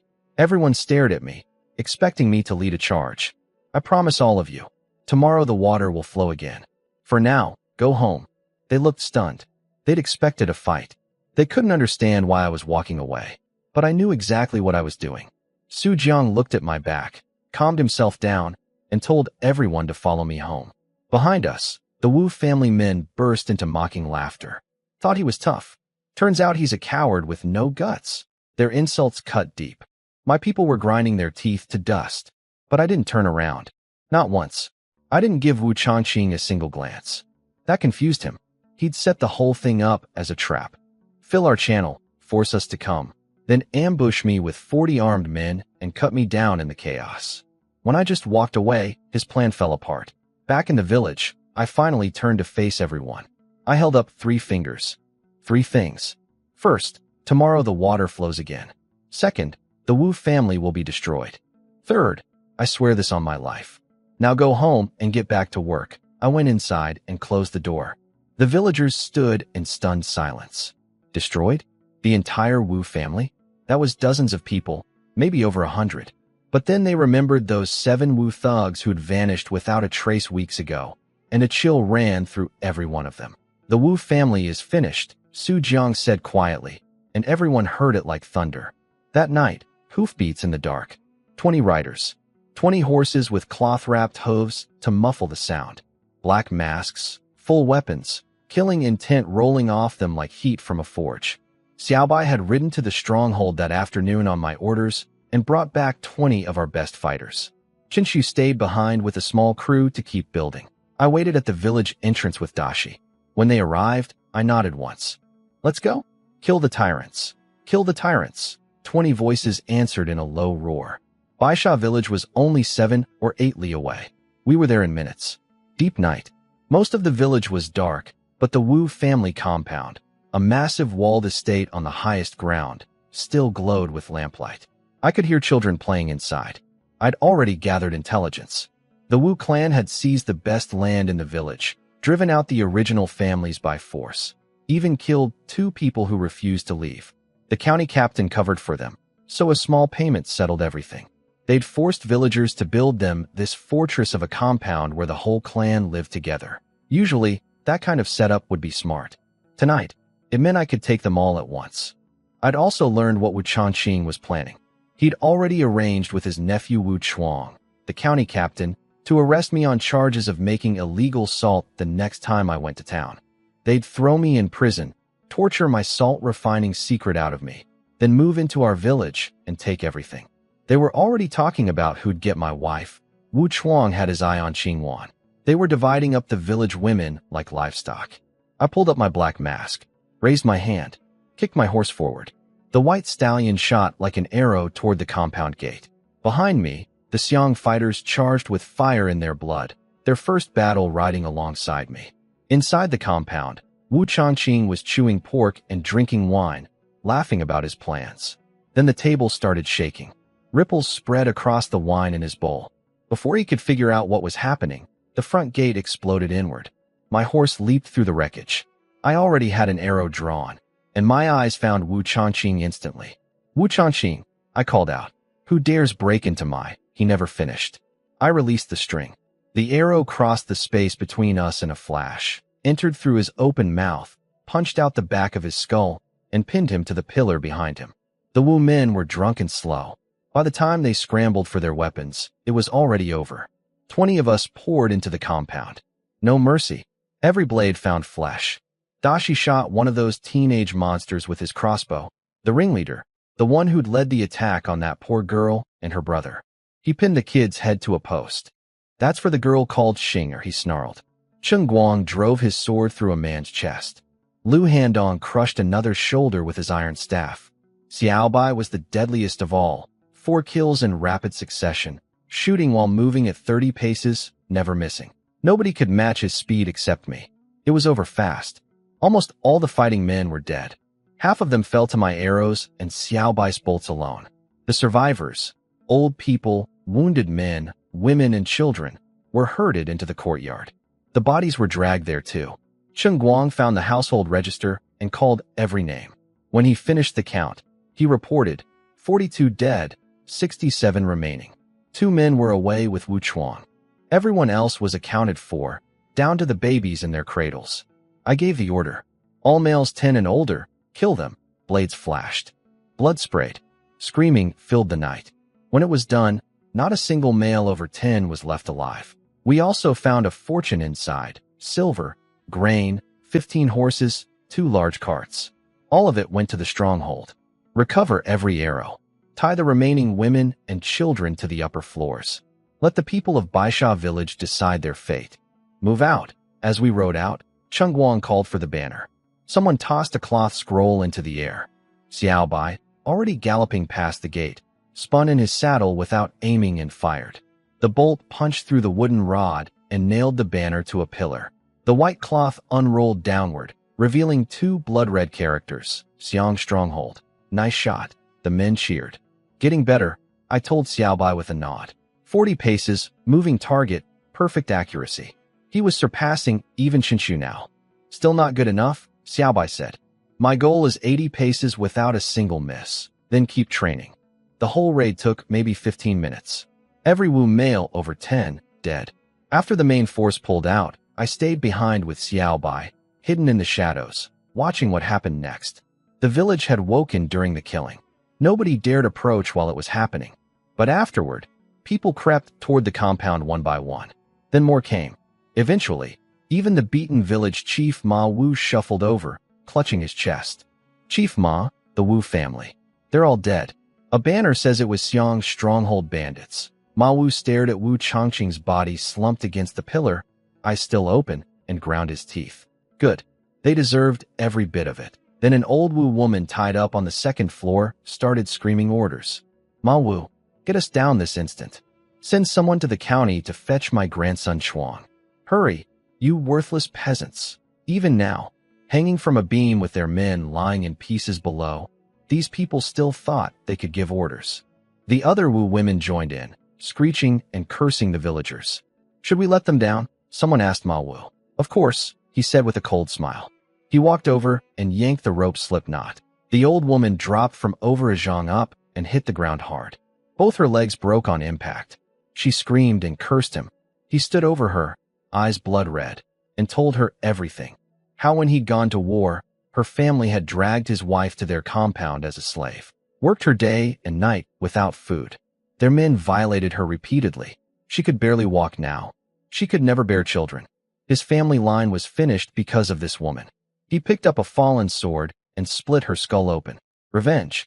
At last, Ma Wu roared at his fellow villagers. What are you waiting for? The bandits from Xiang's stronghold did this, not us. Haven't these animals tormented you enough? If you have grudges, settle them now. He raised his sword and struck again. The villagers' eyes turned red. Every single one of them had suffered under the Wu family. Now, finally, they had their chance. They grabbed weapons from the ground and threw themselves at whoever was left. Old, young, it didn't matter anymore. The girl, Xinger, the one who'd been violated that afternoon, found a pair of scissors and stabbed the dead bodies of those teenage monsters over and over. The 10-year-old boy who'd used his hands to hurt her, she cut his throat, gouged out his eyes, and hacked off his hand. By the time the frenzy ended, not a single member of the Wu family was left breathing. Not even a whole body remained. That's how deep the hatred ran. Hiding in the darkness, Xiao Bai was shaking. He'd been calm during our own killing, but watching this, ordinary people driven to absolute madness, that rattled him. Everyone carries a dark seed inside them, I told him quietly. It just depends on who waters it. The Wu family made these people into this. Before tonight, they were just ordinary, obedient, long-suffering folk. This is what happens when common people finally break. This is the fury of the masses. I turned and walked away into the deeper night.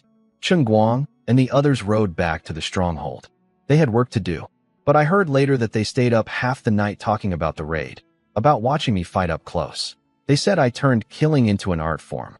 Every arrow, every sword stroke, precise and perfect. Fighting beside me had become the thing every man in the stronghold dreamed of. Xiao Bai and I got home late. Qingwan had hot food waiting. Even 2 salt-cured birds roasting in the stove pit. After we ate, Xiao Bai took a bag of iron arrowheads and went home to make more arrows. I poured cold well water over myself, scrubbed away 2 nights' worth of blood, changed into clean clothes, and sat down. Qingwan handed me a bowl of simple tea. I sipped it slowly, letting the faint bitterness wash the last of the killing from my mind. Aren't you going to ask what I did? I said, watching her spin thread. If you want to tell me, I'm listening. She smiled gently. I killed people. Last night, over 80. Tonight, close to 100. Half of tonight's count died because of what I set in motion. I'll claim those too. Her hand trembled for just a moment. Then it steadied. She nodded firmly. If you killed them, they deserved it. That confident in me, I picked up the tiger cub and sat beside her. Little Jean sniffed me, then rolled onto his back in my arms, belly up. Complete trust. Everything you do is right, she said simply. I told her about Black Wind's stronghold, and relief flooded her face. She'd been afraid of those bandits coming for revenge. Then I told her about the Wu family, what they'd done to the villagers, the girl, the little boy. They deserved to die. She nodded hard, eyes blazing. You're a true hero. She looked at me differently now. Not like the useless boy I'd been before. Like the man she'd once dreamed of in her girlhood fantasies. You're not bad yourself, I said, and meant it. She bit her lip and stopped spinning. Husband, I have a request. With Chinshu away and so much work, the salt, the firewood, managing everything with only little Chinny to help. Could I ask Sister Xiaoer to come work with me? I looked at Qingwan. Is that really all you're thinking? She started talking about how capable and honest Xiaoer was, then caught me watching her with a knowing smile. Her face went red, and she quickly changed course. Maybe just hire her to help with the accounts and collecting firewood? Approved, I said, and took the tiger cub to the Kong for training. She pumped her little fist in excitement. She thought she'd won a small victory. She was learning, slow and steady, not rushing things like before. The next morning, I doubled the training load but only added half an hour. Dashi and Xiaobai showed up early and pushed through it with me. By the end, they were flat on the ground, unable to move. I still had energy left to boil leopard bone soup and collect deer blood. They couldn't believe it. As the day got going, the women came to work and the men headed into the forest for firewood and straight branches, sour jujube, birch, good for making bows and arrow shafts. The villagers refused payment for these. We had enough stockpiled for hundreds of bows and thousands of arrows, all properly dried and cured. I sat inside reading, but my mind was working through problems. The coal mine was secured, but I needed to build a steel furnace, which meant finding kaolin clay for fire bricks. The markets didn't sell it. I knew places in the northeast that had deposits, but they were too far away right now. I also needed skilled builders to construct the furnace. On top of that, I had to organize the village carpenters to start making parts for spinning wheels, looms, crossbows, and arrows. Too many things to do, too few resources. The salt business alone could feed everyone, but it couldn't power the growth I needed across two bases. Then a shout came from outside. The water channel is flowing again. The village erupted in cheers. I walked out and looked down at the crowd dancing around the channel. I smiled to myself. Baisha village can be saved after all, a hoarse voice called from beyond my wall. Young Master Chun. It was Ma Wu, the one-armed village chief of Baisha village. I want to meet him. He led me into a nearby grove of trees, checked that we were alone, then dropped to his knees and wept. Thank you, young Master Chun. Why thank me? The kindness is as heavy as a mountain. What kindness? The kind that lives in the heart. I smiled. Clever man. He'd figured out it was me, but he knew better than to say it directly. Every Wu family member in the village is dead, he reported, straightening up. Down to the last one. Roots and all. Who killed them? The righteous bandits of Xiang's stronghold. No one else was involved. There's a blood banner at the scene as proof. Why come to me? Because you're a man of justice who cannot tolerate evil. And a man of your growing business must have wide connections. He'd known from the first moment it was my doing. Pure instinct. Enough, I said. I accept your gratitude. He broke down again. You saved. No, the Xiang people saved 307 lives. Without this, that hell would have gone on forever. The Wu family got what they deserved. Your suffering is over, but you must build wisely from here. I will remember your words. I helped him to his feet. Then he lowered his voice with a warning. Be careful. Wu Chuang. He's the county captain in Pingyang. He still has 2 unmarried Wu family men with him. He commands 200 militia troops. And there's worse. Wu Changqing once got drunk and let slip that Wu Chuang sometimes dresses his soldiers as bandits to rob wealthy families. Your business keeps growing, young Master Chen. Please be on your guard. I said nothing. I just listened. But I was already thinking about Wu Chuang and his 200 men and what would need to be done about them. Using bandits to justify his position, fattening his own pockets. The official is the bandit is the official. No heaven, no humanity, I muttered. A dangerous light flickered in my eyes. I thanked Ma Wu for the warning about Wu Chuang and asked about the water channel. He confirmed his villagers had reopened it overnight, their way of showing gratitude. Baisha and Mu'er village were neighbors, after all. I asked about his village's population. 307 people, 48 injured or disabled men, 50 teenagers, 120 women of working age, 40 children, and 49 elderly. So few able-bodied men. No wonder the Wu family had been able to terrorize them. I need workers, I told him. Send 10 women each day, 20 copper coins per person, 1 meal included. As business grows, I'll hire more. He was overjoyed. Then I asked if his village had any carpenters or blacksmiths. A few rough woodworkers, but no blacksmiths. I was disappointed. I desperately needed skilled craftsmen. Ma Wu sensed my letdown and rushed to defend his village's honor.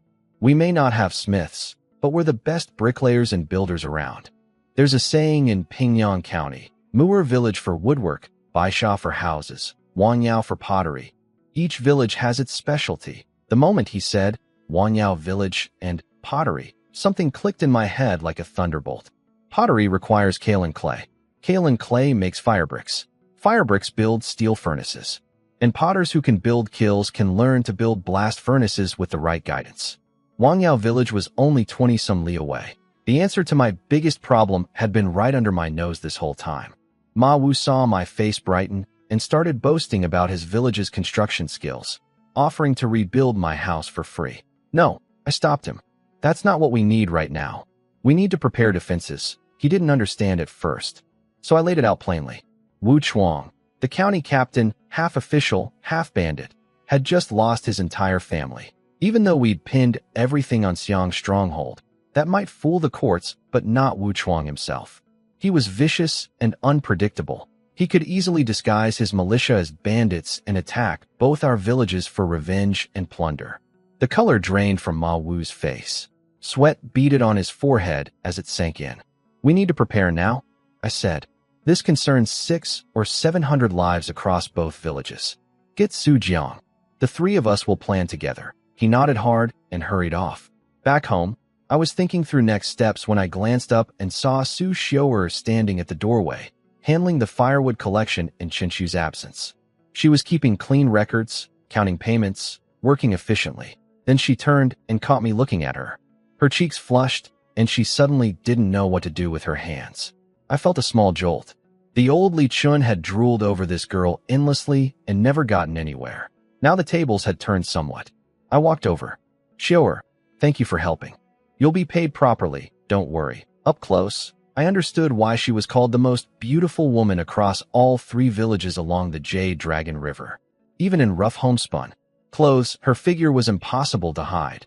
Graceful curves, a waist you could circle with one hand, long legs, all without a touch of makeup, yet stunning as a peach blossom. Under my gaze, she grew even more flustered, fumbling with the records until she hardly knew what she was doing anymore. I'm not doing this for the money, Xiao'er said, her face burning red. We'd grown up in the same village, even shared blankets as children. But now she couldn't even look at me. Her heart was pounding so loud I could practically hear it. I just smiled and said nothing. Then she gathered her courage and started speaking in a tiny, shaky voice. I've liked you for a long time. I want to marry into your family.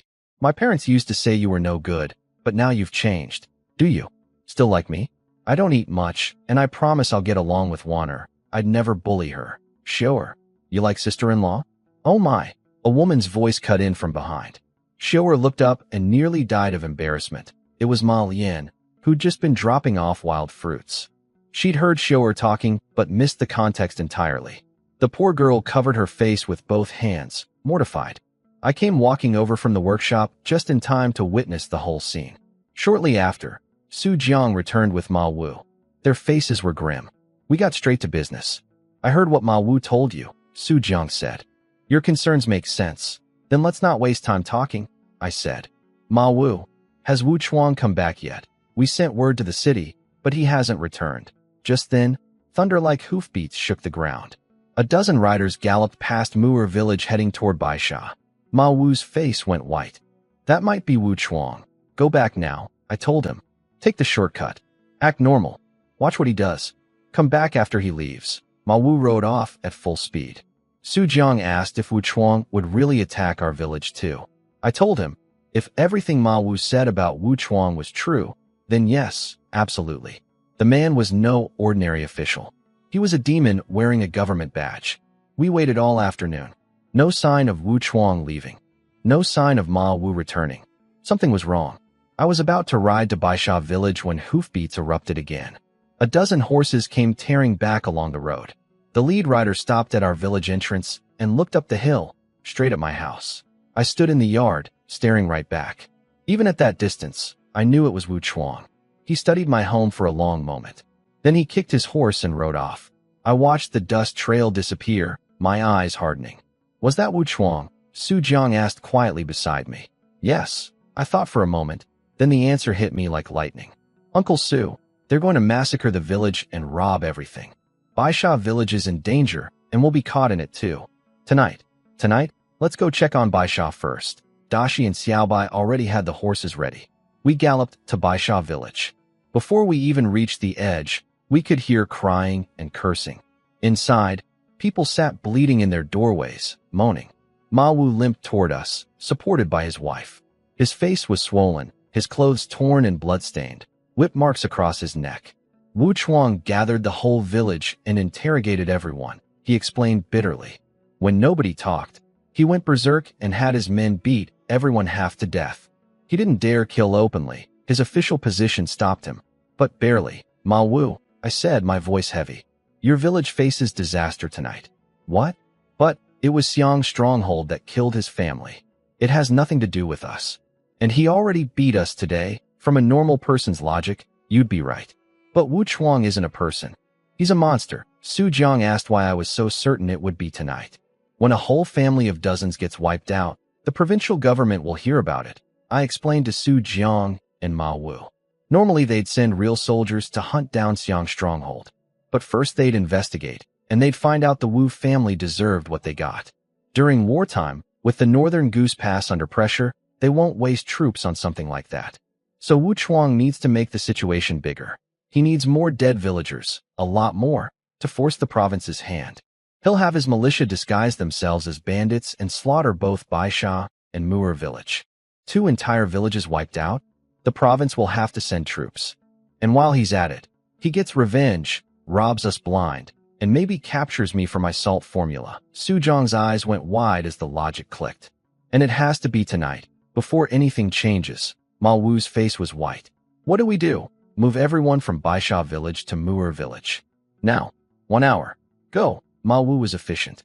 Within the hour, all 307 Baisha villagers arrived at our doorstep carrying everything they owned. I gathered the village elders from both communities in my house. The mood was grim. I'd considered sending Xiaobai to fetch the Xiang stronghold fighters, but I ruled it out. Too conspicuous if they appeared again so soon.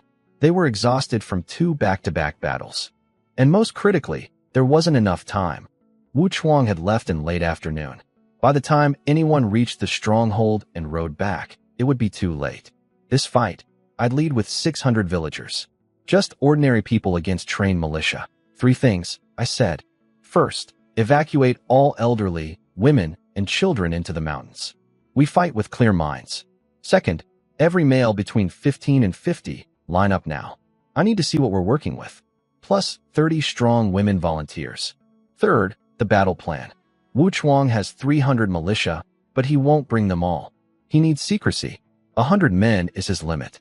He'll split into 2 groups, one hitting Baisha village, one coming straight for Mu'er village. For us.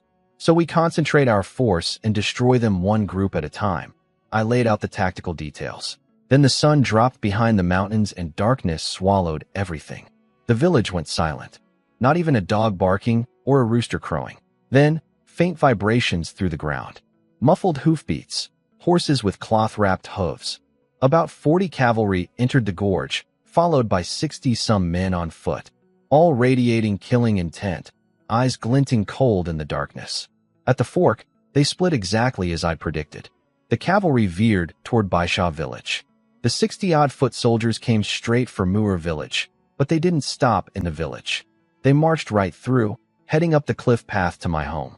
20 or so climbed to the ledge where my house stood. Nearly 40 more stayed below to guard the perimeter. Up on the cliff, my lamp was still burning. Through the window, those creeping killers could see a handsome young scholar sitting calmly by the light, reading a book. seemingly unaware that death was closing in. That scholar was me, and I knew exactly where every one of them was standing. 20-some attackers crouched behind my courtyard wall, blades gleaming in the moonlight. "Is that him?" one whispered. "That's him," their leader answered, a man they called Captain Wu, one of the 2 surviving Wu family men. "Grab him alive. He's got a pretty little wife, too. Take the people, take the goods, then we slaughter the village. Catching one bookworm? Easy. Take extra men anyway. Be quick." A dozen of them climbed over the wall and crept to my window. They peeked inside and saw me reading by lamplight, tapping my hand to the rhythm of poetry. I recited aloud, "Slay 100 bandit soldiers, the blades still wet with blood. The fools don't know the hero's face, they only ask his name." Then I turned and smiled at the window. "Gentlemen, aren't you going to ask my name?" They froze. "Spotted. Who cares what your name is?" "Tie him up," the squad leader barked, jumping to his feet. "Let me tell you anyway. My name is Li Chun." I pulled a rope in my hand. The ground exploded beneath them. Every inch of my courtyard had been hollowed out and covered with hinged boards. One pull, and every last man dropped into a pit nearly a zhang deep, filled with sharpened wooden stakes. Not one survived. They were skewered like candied fruit on sticks. "Never gets old," I murmured, standing up. "Pit traps always work." I slung on my bow and quiver, took my crossbow in my left hand, drew my sword with my right, and walked out along the narrow ridge of undug earth I'd left as a path. Below me, the pit was a river of blood and dying screams. I didn't look down. "Welcome, guests. Come out, and let's meet properly," I called into the darkness. Captain Wu had a dozen men left outside. He screamed at them to rush me. I planted my sword in the ground, raised the crossbow, and fired. The bolt punched clean through the first man and kept going into the one behind him. Both dropped into the pit. I threw down the crossbow and charged with my blade. The third man blocked. His sword snapped in two, and my blade split his skull down the middle. I kicked him into the pit and kept moving. Stabbed the fourth through the gut. Spun and slashed the fifth diagonally in half. I kept going. In the cold night air, my blade moved like snow, and I moved like a tiger. 8 men down in moments, including the 2 from the crossbow.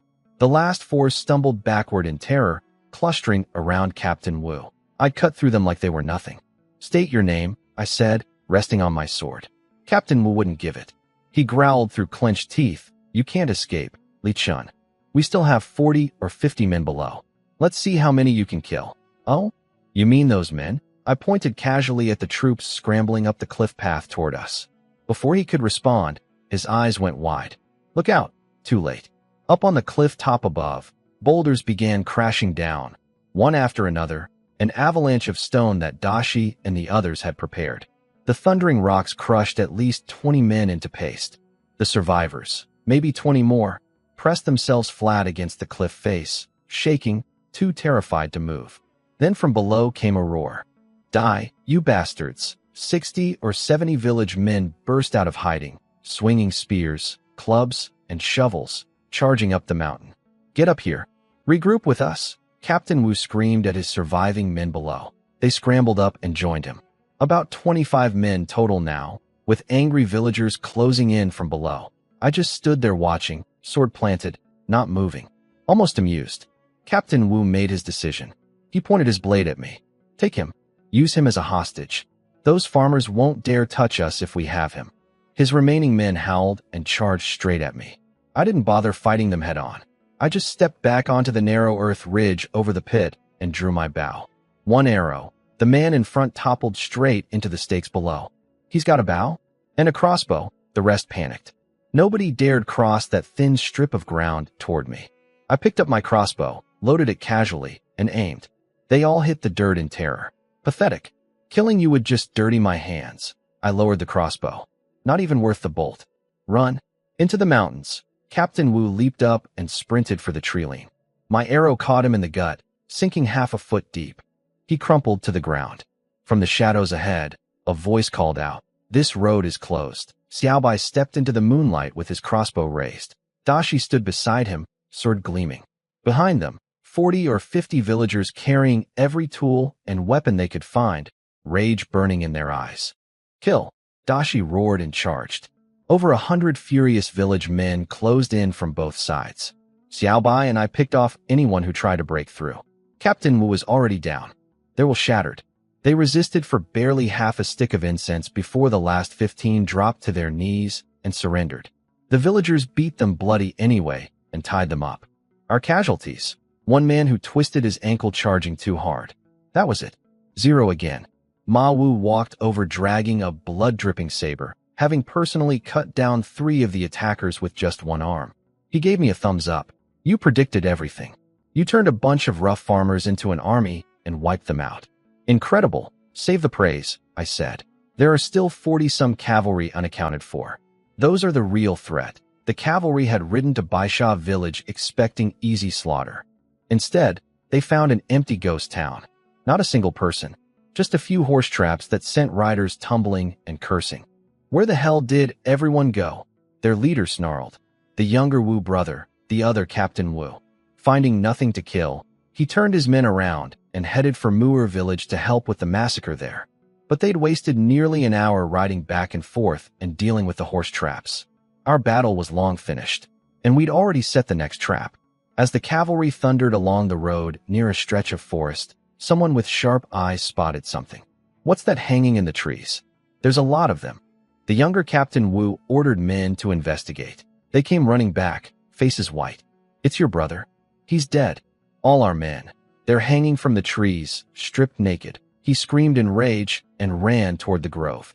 Since their leader dismounted, everyone else did too. They left just 2 men with the horses and rushed in. Captain Wu found his brother's naked body dangling from a branch, swaying in the wind, covered in blood. All the other dead men hung the same way around him. Cut them down, he howled, blind with grief and fury, his judgment completely gone. His men started untying the ropes. The moment the bodies dropped, they triggered the trap. From every direction, massive logs, each 1-2 feet thick, a full zhang long, 300 or 400 jin heavy, came swinging through the air like enormous pendulums.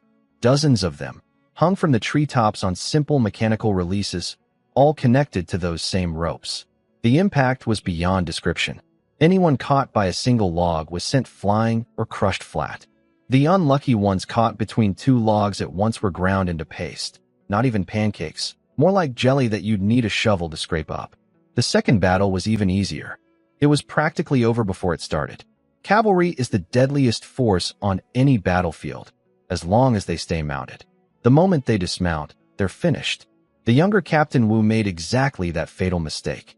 Blinded by rage over his brother's body, he ordered everyone off their horses and into the trap. The swinging logs did the rest. When the logs finally stopped, only 12 or 13 men were still alive. The ones at the back who'd been quick enough to dive flat and crawl out of range. The younger Captain Wu himself was the unluckiest. 2 logs caught him between them. All that was left could be scraped off the wood with a shovel. The survivors scrambled toward their horses, some vomiting as they ran.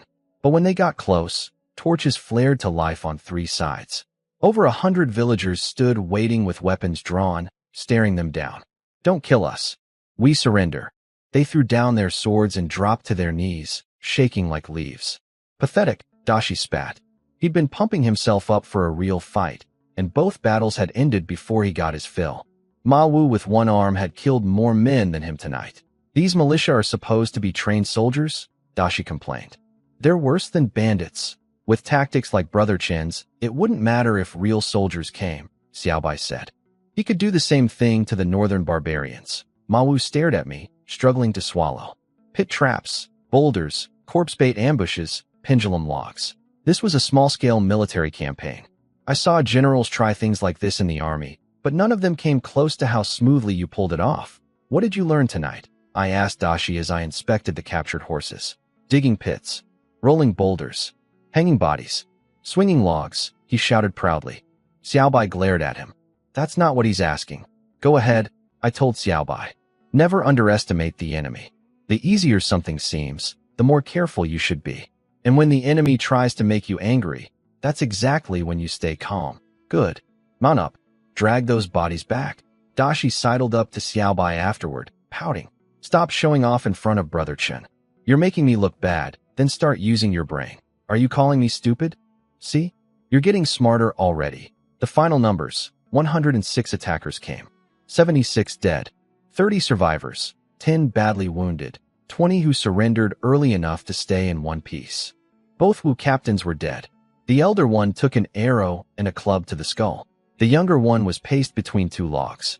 Our side, not a single death. 3 injuries. One man sprained his wrist prying loose a boulder, another knocked out his own front teeth swinging a club, and the same poor fellow from the first fight who'd twisted his ankle charging. Everyone laughed at him again. 0 casualties against 106 armed men. Ma Wu, who'd served 3 years in the military, couldn't stop shaking his head. Zhou Dehai clapped his shoulder and grinned. Brother Chen isn't just a god on the battlefield. He's a god off it too. Stick with him and you'll see things that'll make your jaw hit the floor. As for the loot, it was substantial. 46 horses with official military brands, all excellent quality.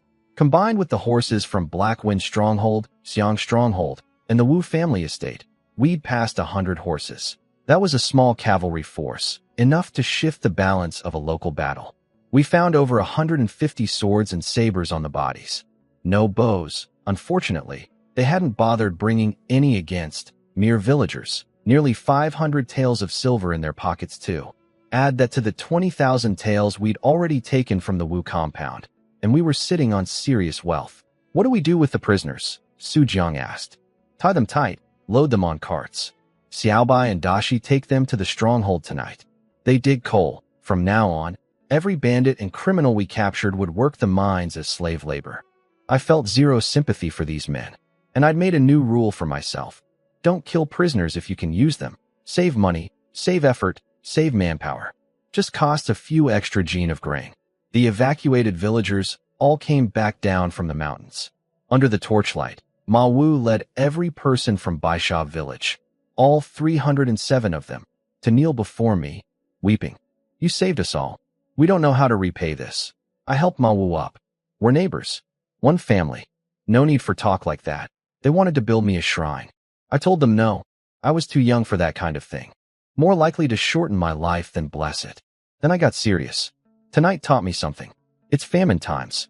There's a war going on up north, and nobody knows when it might reach us.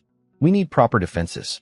If we'd been better prepared tonight, even a large bandit army couldn't touch us. Just tell us what to do, Ma Wu said. Everyone agreed. We burned the dead to prevent disease. The prisoners went to the coal mines. By dawn, Dashi and Xiaobai had made the round trip to the stronghold, bringing back cartloads of coal and taking the captured horses and 20,000 gene of grain with them. From the Wu family estate alone, we'd seized 2 yuan taels of silver and 30,000 gene of hoarded grain, years of squeezing the countryside. The next day, I opened 10 worker spots for Baisha women. 20 copper coins a day, 1 meal. Less than Muir village's rate, but they were grateful just to have the chance. I gathered Ma Wu and Su Jiang to discuss the most urgent matter. We need to build a fortified gate at the gorge entrance, I said. That narrow pass is the only way in. Once we seal it properly, nearly 1,000 people across 3 villages, Muir, Baisha, and Wanyao behind us, will be safe. Without it, one raid could destroy everything. We've thought about it before, Ma Wu sighed. But mud walls fall apart. Real brick walls need fired bricks, and we can't afford the labor for that. We won't use traditional green bricks, I said. We'll make red bricks. Simpler, faster, cheaper, just as strong. Build the kiln and the wall at the same time, 1 month tops. We could even rebuild all our houses afterward. Red bricks? They'd never heard of such a thing. I told them I'd learned the method from traveling merchants in town and pulled out a sheet of paper with the process written down. Su Jiang snatched it before anyone else could look, clutching it to his chest like treasure. Who are you hiding it from? Everyone here is family, Ma Wu protested. This stays between a few people only. If this recipe gets out and ruins things, I'm holding you responsible, Su Jiang snapped back. I let them argue. Their hearts were in the right place. Organize every able man to build the kiln and start firing bricks, I said. I'll provide the food during construction. Both of them refused that immediately. This protects everyone, not just you. We're not eating your food for free anymore. We'll bring our own. Then I raised the real point I'd been building toward. There's a 3rd village behind us in the mountains, Wanyao. They share this same gorge entrance. We should bring them into the plan. They need to contribute too. Everyone agreed. But in my mind, I was thinking far beyond a shared wall. Wangyao village made pottery. Pottery meant kaolin clay. Kaolin clay meant fire bricks. Fire bricks meant a steel furnace. And potters who could build kilns could learn to build blast furnaces. Wangyao village, I thought to myself. Don't let me down. I rode to Wangyao village with Su Jiang to discuss the gorge fortification. It was about 30 li away, with a huge stretch of flat land between the three villages. Over 1,000 hectares of rich black soil, all planted with wheat and other crops, green and healthy looking. From a military standpoint, this place was a natural fortress. Mountains on 3 sides, a river on one, and a single narrow gorge as the only land entrance. Seal that gorge with a proper wall, and no army could get in unless they marched through mountains with all their supplies. Practically impossible. The farmland could feed 5,000 soldiers and 3,000 civilians for a year, and with better crops and tools, even more. Old Heaven had given me the perfect base.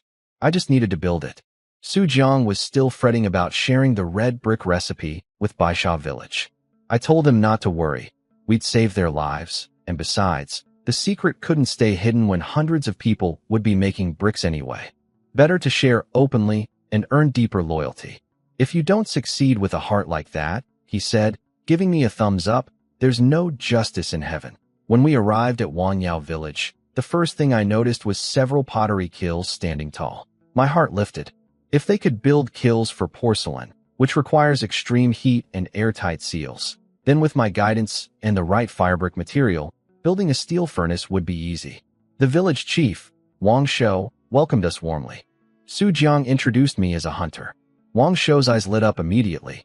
Actually, he said, barely able to contain himself, since you're a hunter, I have a favor to ask. This was perfect. I'd been wondering how to bring up the steel furnace, and now he needed something from me first. He explained that chickens, sheep, and dogs had been disappearing from the village. 2 days ago, 2 small children vanished while playing near the mountain. No bodies, no trace. The whole village was terrified. Everyone locked their doors at nightfall. All their hunters had been drafted into the army, so they had nobody who could track whatever beast was taking people. Of course I'll help, I said without hesitation. He led us to the edge of the village where the children had last been seen, an open valley between 2 mountains. The moment I stepped forward, I caught a faint smell in the air. Something rank and fishy. I searched the area where the children had played. Nothing obvious at first. Then I widened my search and found it. In a patch of tall grass, a semicircular trail had been pressed flat. Not by human feet. The grass was springing back, almost hiding it, but I could tell the difference.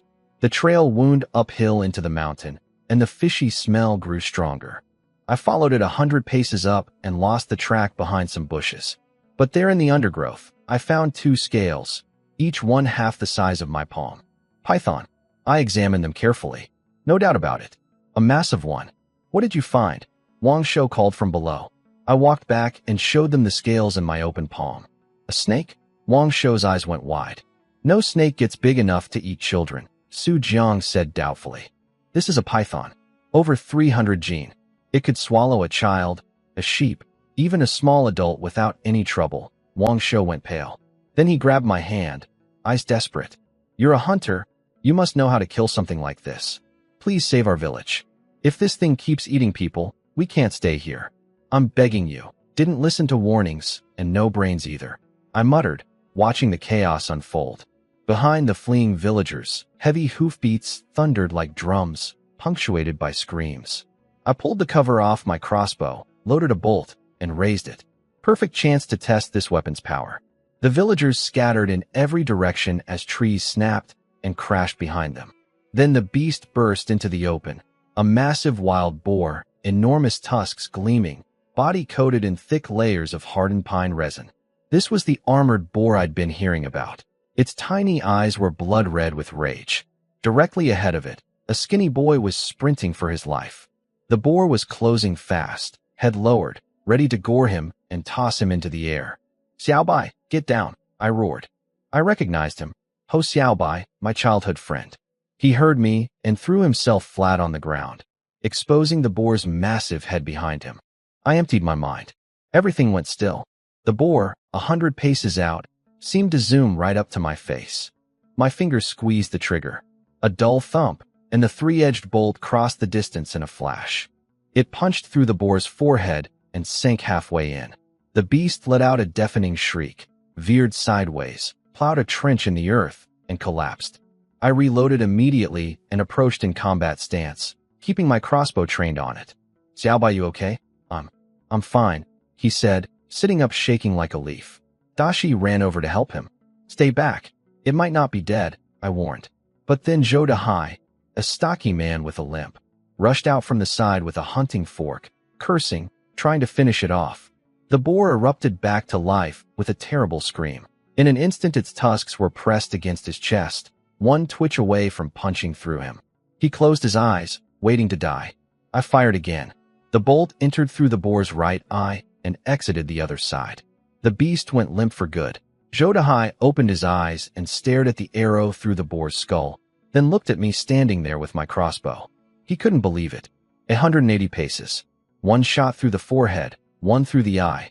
The villagers whispered as they gathered around. They were calling me an arrow god, the rarest class of marksman, 1 in 10,000. Zhou Dahai dropped to his knees to thank me. I caught him before he hit the ground. We're all from the same village. Helping each other is what we do. Su Jiang took charge, telling people to treat the wounded and haul the boar back. Then he made an announcement. "This boar is Li Chen's kill. It belongs to him. Anyone disagree?" "Of course not. He saved our lives." "Who dare claim his kill? Anyone who tries isn't a real man." The villagers were unanimous. "Wait," I said. "I disagree." Everyone froze, staring at me in confusion. "What do you mean?" Su Jiang asked. "Everyone helped chase this boar," I said. "I just happened to be in the right place at the right time. The credit belongs to the whole village, so the boar belongs to the whole village." "That's nonsense," Su Jiang shot back. "What do you mean, right place, right time?" We all saw those two shots, 180 paces, one through the forehead, one through the eye. Meanwhile, we were the idiots who thought catching 2 piglets was good luck and ended up luring the mother. You could have handled this alone. The boar is yours, and if you keep refusing, you're insulting every man here. The other villagers backed him up loudly. Nobody would let me give it away. "Fine," I said. "If it's mine, then I get to decide what happens to it, right?" "Of course." "Then carry it down and divide it among every household." Stunned silence. "That boar would fetch 40 or 50 strings of cash at market." Su Jiang tried to argue, but I cut him off. "My mind's made up. You handle the distribution. I only want the bones. I have a use for them." He looked at me for a long moment, then nodded hard. He turned to the crowd and gave a speech about how long it had been since anyone had eaten meat, about the 2 years of drought and famine, and how I was giving away a fortune in pork but only keeping bones. "If any man here ever disrespects Li Chun again, I'll deal with him personally." Zhou Dahai, the man I'd just saved from the boar's tusks, spoke first. "Anyone who looks down on Brother Chun isn't human." Everyone roared in agreement. The looks they gave me had changed completely. No more contempt, only respect and gratitude. I quietly noted something important. These were good people. Honest, grateful, worth building something with. Then I remembered a practical matter. "Uncle Su, I'm turning 20 soon. The army is drafting men for Northern Goose Pass. I'd rather not get sent to the front lines as cannon fodder. So if anyone asks about the boar, just say I got lucky with a blind shot." He laughed and clapped my shoulder. "Don't worry. Everyone here will protect your secret." "Absolutely," the men chimed in, grinning. We saw the whole thing. Brother Chin just fired randomly and got lucky. I thanked them, collected my arrows from the boar, and headed up the mountain to continue hunting. Down below, the women were waiting. When they saw the men carrying that massive boar down the hill, easily over 500 jin, they screamed with excitement. "Meet tonight," Zhou Jiao shouted, licking her lips. But then came the family drama. Zhou Jiao's mother, Wang Kaifeng, spotted her injured husband Zhou Dahai and immediately started complaining that I had beaten their daughter with a switch earlier. She wanted him to come beat me up in revenge. Su Xiu'er spoke up quietly from the side, explaining what really happened. Zhou Jiao had deliberately cut up a dress I'd bought for my wife and refused to apologize, so I'd punished her. Zhou Dahai's face darkened. "Daughter, is this true?" Zhou Jiao clung to his arm, whining. "He still hit me." "Go beat him up." The slap came so fast nobody saw it coming. Zhou Jiao hit the ground. "Are you insane?" Wang Kaifeng shrieked, grabbing her husband. "Spoiling her made her rotten." Zhou Dehai shoved his wife aside, grabbed a branch, and started whipping his daughter. You did that low-down thing and want me to fight Brother Chen? He just saved my life. He killed that boar and saved every one of us. The sounds of crying and cursing echoed all the way down the mountain path. Qingwan woke up beside me, half asleep. Do you need the chamber pot? Enemy attack. Take the tiger cub, get in the cellar, lock the hatch. Don't come out until I call for you. Her eyes went wide with fear, but she moved fast. I grabbed my hunting bow, short blade, quiver, and crossbow, then slipped out the courtyard gate and hid in the tall grass 30 paces away. Down the mountainside, a group of men had dismounted. One horse carried a girl in pink, tied down. All of them wore black masks, eyes glinting with menace. Second chief, the one called Li Chun, lives up on that ridge, a thin man said. I've confirmed it. He almost certainly killed Brother Guang and the others. Guang's brother disappeared near his door. Guang went to the county town looking for information and ran into this kid. They went to town at the same time, but only Li Chun came back. Zhang Guang and 3 men got killed by some farmer. The second chief sneered. I'll crush him like an ant. Leave 1 man to watch the girl. Everyone else, follow me. 8 of them crept up the mountain with drawn swords, blades flashing silver in the moonlight. My night vision from my past life was still sharp, even enhanced. In the faint moonlight, I could see everything within 60 paces as clearly as daylight. They reached my courtyard. The back was a sheer cliff, so they could only approach from the front. 5 went over the side walls. 3 came through the gate. The mother dog inside started barking. Damn, a dog! Move faster, the leader hissed. I counted silently. 3, 2, 1. 3 screams erupted simultaneously. The ones who jumped over the walls had fallen into my pit traps and were skewered on sharpened stakes. I rose instantly and fired 3 arrows in rapid succession from my hunting bow. All 3 hit. The men at the gate collapsed screaming. My arms burned slightly. 3 full draws in a row was still taxing, though I could manage 6 now. I needed to save some strength. I grabbed my crossbow and charged forward. 1 survivor was scrambling back over the wall. My dog was clamped onto his trouser leg, slowing him down. He made it over, but I was already 10 paces in front of him. 1 crossbow bolt pinned his thigh to the wall. He slid down and landed throat first on his own fallen sword. Dead. I'd wanted to keep him alive for questioning. Bad luck. I checked the yard. The 3 in the pits were impaled and finished. 3 outside had arrows through their hearts. The last one had panicked and run into my house. With a tripwire crossbow I'd set up put a bolt through his chest. 8 men. 8 dead. Not a single one left to interrogate. Frustrating. If I'd held back a little, I'd have someone to question. But I was fairly certain these were Black Wind stronghold bandits come for revenge. Then I remembered. I'd heard a horse whinny earlier. They must have left someone below with the mounts. I covered my face with cloth, took my weapons, and slipped into the darkness. Half a quarter hour later, I reached a grove near the village edge. 5 horses stood there. My eyes lit up. Horses were priceless in this era. The Empire was desperate for them, even opening civilian breeding programs that never produced enough. And now bandits were delivering 5 right to my door. On 1 horse, the pink-clad girl was still tied down. Strangely, I saw no one guarding the horses or the captive. That didn't feel right. I waited and watched from the grass for a while longer, but no bandit appeared. I decided to stop waiting and move in. I rose from the grass, crossbow ready, and approached carefully. The girl tied to the horse was young and beautiful, gagged and bound tight, kicking her legs in panic. I'm not an enemy. I was passing by. I can save you, but stay quiet. Tell me what happened. Are there more men nearby? The moment I cut her gag, she screamed. Over there. Watch out. I spun and fired. 3 meters away, a bandit with a raised sword toppled forward. He was holding his pants up with 1 hand. He'd been relieving himself in the trees when I arrived and hadn't had time to even pull them up before trying to sneak over and kill me. That's why I hadn't sensed him earlier. Pure bad luck. The bolt punched clean through him and embedded in a tree behind, still vibrating. Another dead man. Another lost chance for answers. I cut the girl free. Something about her face felt familiar, though I was sure we'd never met. Thank you for saving me. My name is Zhang Yuer, she said with a graceful bow. She'd hesitated on her own name. Her eyes were too sharp, too calculating. She was lying. Where do you live? Originally from the capital. We moved outside the pass because of the war. Currently in Pingyang County. Smooth answer. Too smooth. Rehearsed, not natural. In my past life, I'd interrogated enough people to know the difference between genuine and scripted responses. Who kidnapped you? Why?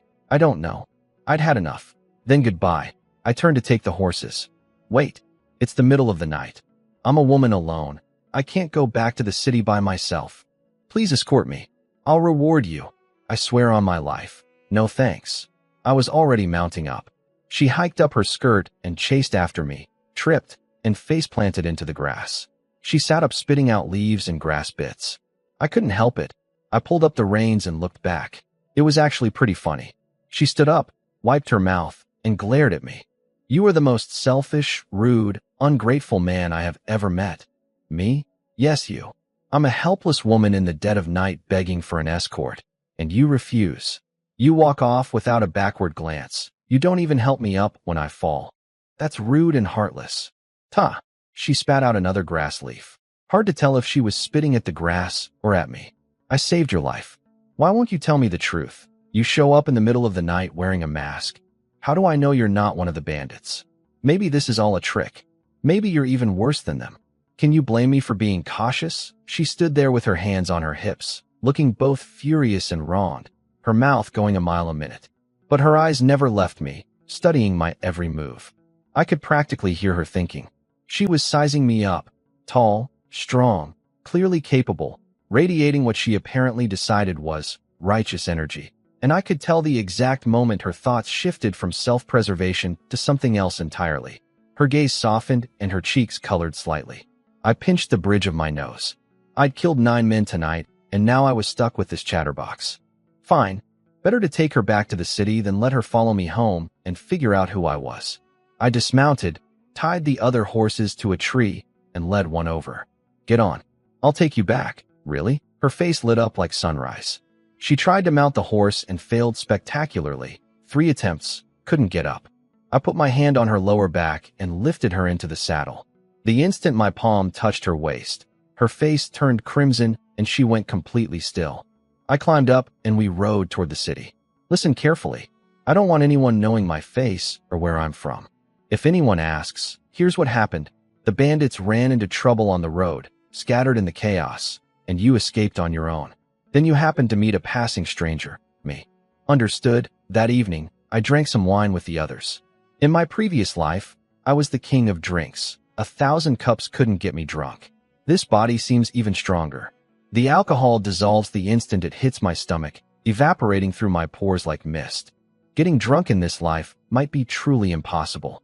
After dinner, I worked with Xiao Bai and the others assembling the crossbows we'd been building.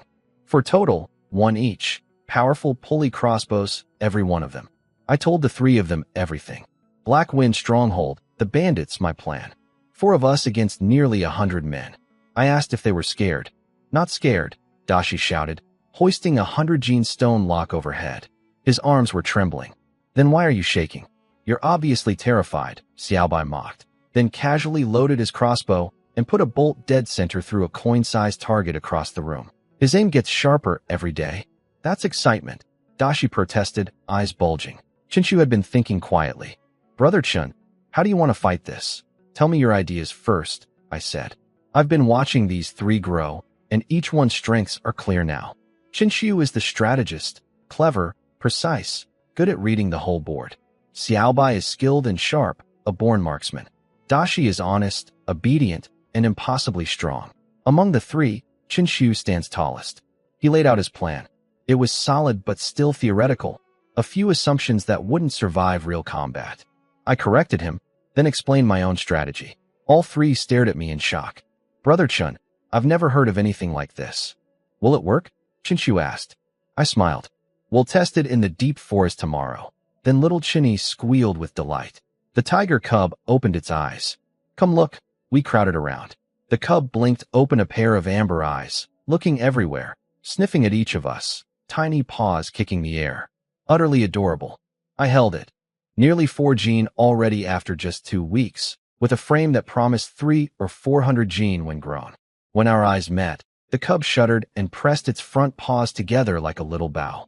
Smart creature. Already knows who's boss, Dashi laughed, poking its belly. Everyone wanted to hold it, but Qingwan rushed over and snatched it back. Come to mama, little Jeansy. These big men will hurt you. The cub sniffed her, made a happy duck-like squawk, and curled up in her arms, belly up, purring itself to sleep. It had chosen its mother. What about me? I take care of it too. Little Chinny protested, hopping up and down. You can be its big sister, I laughed.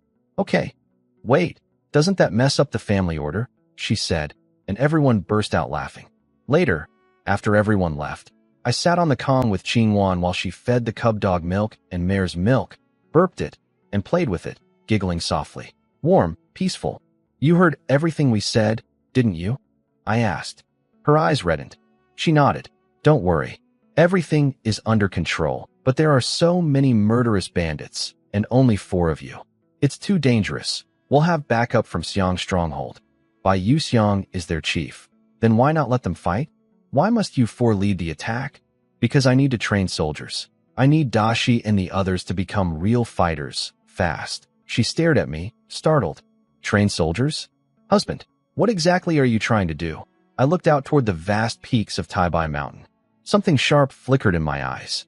I want to build a future where I never bow to anyone again, where I never read someone else's face, where the world looks up, and I live free at the very top. But isn't that what an emperor does? Qingwan gasped, her clear eyes wide as the moon. She clapped a hand over her mouth the instant the words left it. But the fear in her eyes, that she couldn't hide. So what if I become emperor? I said with a calm smile. Were kings and generals born to it? The dynasty's founders started as a commoner. Qingwan was gasping, staring at the door in panic. When she saw nobody in the dark outside, she exhaled. Husband, say these things only to me. Never to anyone else. It could get us killed. Obviously. I'm not stupid. I stroked the sleeping tiger cub. Wanting something and doing it are different things. For now, we move slowly. Step by step. She watched me for a long time, then said softly, a woman doesn't question her man's path. Whatever you do, I follow. As long as I'm by your side. Life brings joy, death brings no fear. Life brings joy, death brings no fear, I repeated. That's beautifully said. I pinched her soft cheek. The loyal wife indeed. I married you. Living, I'm yours. Dead, still yours. I laughed hard. Then she surprised me. If you truly reach that peak someday, will you care for the refugees? I went quiet. If that day comes, I'll make sure there are no more refugees in this land. Not just peace, a golden age. Our people will walk anywhere in the world with their heads held high. Her eyes blazed. Then I'll follow you through blades and fire without flinching. First fix your archery. Your aim is honestly painful to watch. She buried her face in my chest, pouting. So mean. I'll be meaner tonight. Time for new techniques. With all that deer blood every morning and the wine tonight, my body was overflowing with energy. The next morning, I went to old Zhao the blacksmith's house. I found Zhou Dahai there too, bare-chested, hammering iron alongside Zhao. They were fellow apprentices from the same master. Dahai had been drafted to war, took an arrow through his foot, and came home crippled. He wanted to work with us. Zhao pulled me aside nervously to explain, sweating under my silence. I let him talk, then said simply, I agree. He nearly collapsed with relief. But from now on, I added, you check with me before bringing anyone new. I say yes, you proceed. I say no, you stop. No more acting on your own. Understood. He wiped his forehead. My silence terrified him more than any shouting. I gave Zhou Dahai the same deal. 1 tael of silver monthly. Access to the forging secrets through Zhao. But nothing leaves this circle. Both men swore they'd pay with their lives if the methods leaked. That's a bit much, I said, patting their shoulders. But a man must keep his word. As I walked away, I heard Zhou Dahai murmur, that young man will be a lord someday. Following him now, that's getting in on the ground floor. Over the next 2 days, we trained, gathered firewood, and refined salt. At one point, a thunderous boom echoed from the deep forest. Then Qinxiu, Dashi, and Xiaobai stumbled back with faces black as coal, but grinning from ear to ear. The experiment had worked. On the 4th day, I led everyone to deliver salt to the county town. I brought Qinxiu, Dashi, Xiaobai, plus Zhao and Zhou Dahai. I rode by Yuxiang's snow lion, a magnificent white stallion that towered half a head above every other horse. The others each rode their own mounts, all weapons hidden in the cart. Zhao drove the double-horse wagon loaded with 400 jin of refined salt and a stack of deer blood wine. I thought it over, but shook my head. In business, I prefer guaranteed payment. I don't know when you'll sell the salt or how much you'll make. I'm a craftsman. I don't need to share your risk. Then what do you want? Lin Linger frowned, clearly annoyed that I was questioning her sincerity. 5 taels of silver per jin of refined salt, paid directly to me as a processing fee. How much you sell it for is your business. If you make a fortune, I don't get extra. If you lose money, don't blame me. She glared at me but agreed. Fine. Your terms. Then give me 1,000 jin of crude salt. In 3 days, I'll deliver 200 jin of refined salt. 5 jin of crude makes 1 jin of refined. Her eyes went wide. The Imperial Court salt craftsman needed nearly 10 jin of crude to produce 1 jin of refined. My ratio was twice as efficient. 1,000 jin of crude salt cost only 500 copper coins, but the refined salt it produced was worth at least 10 taels per jin on the open market. If this held up long-term, the profits would be staggering.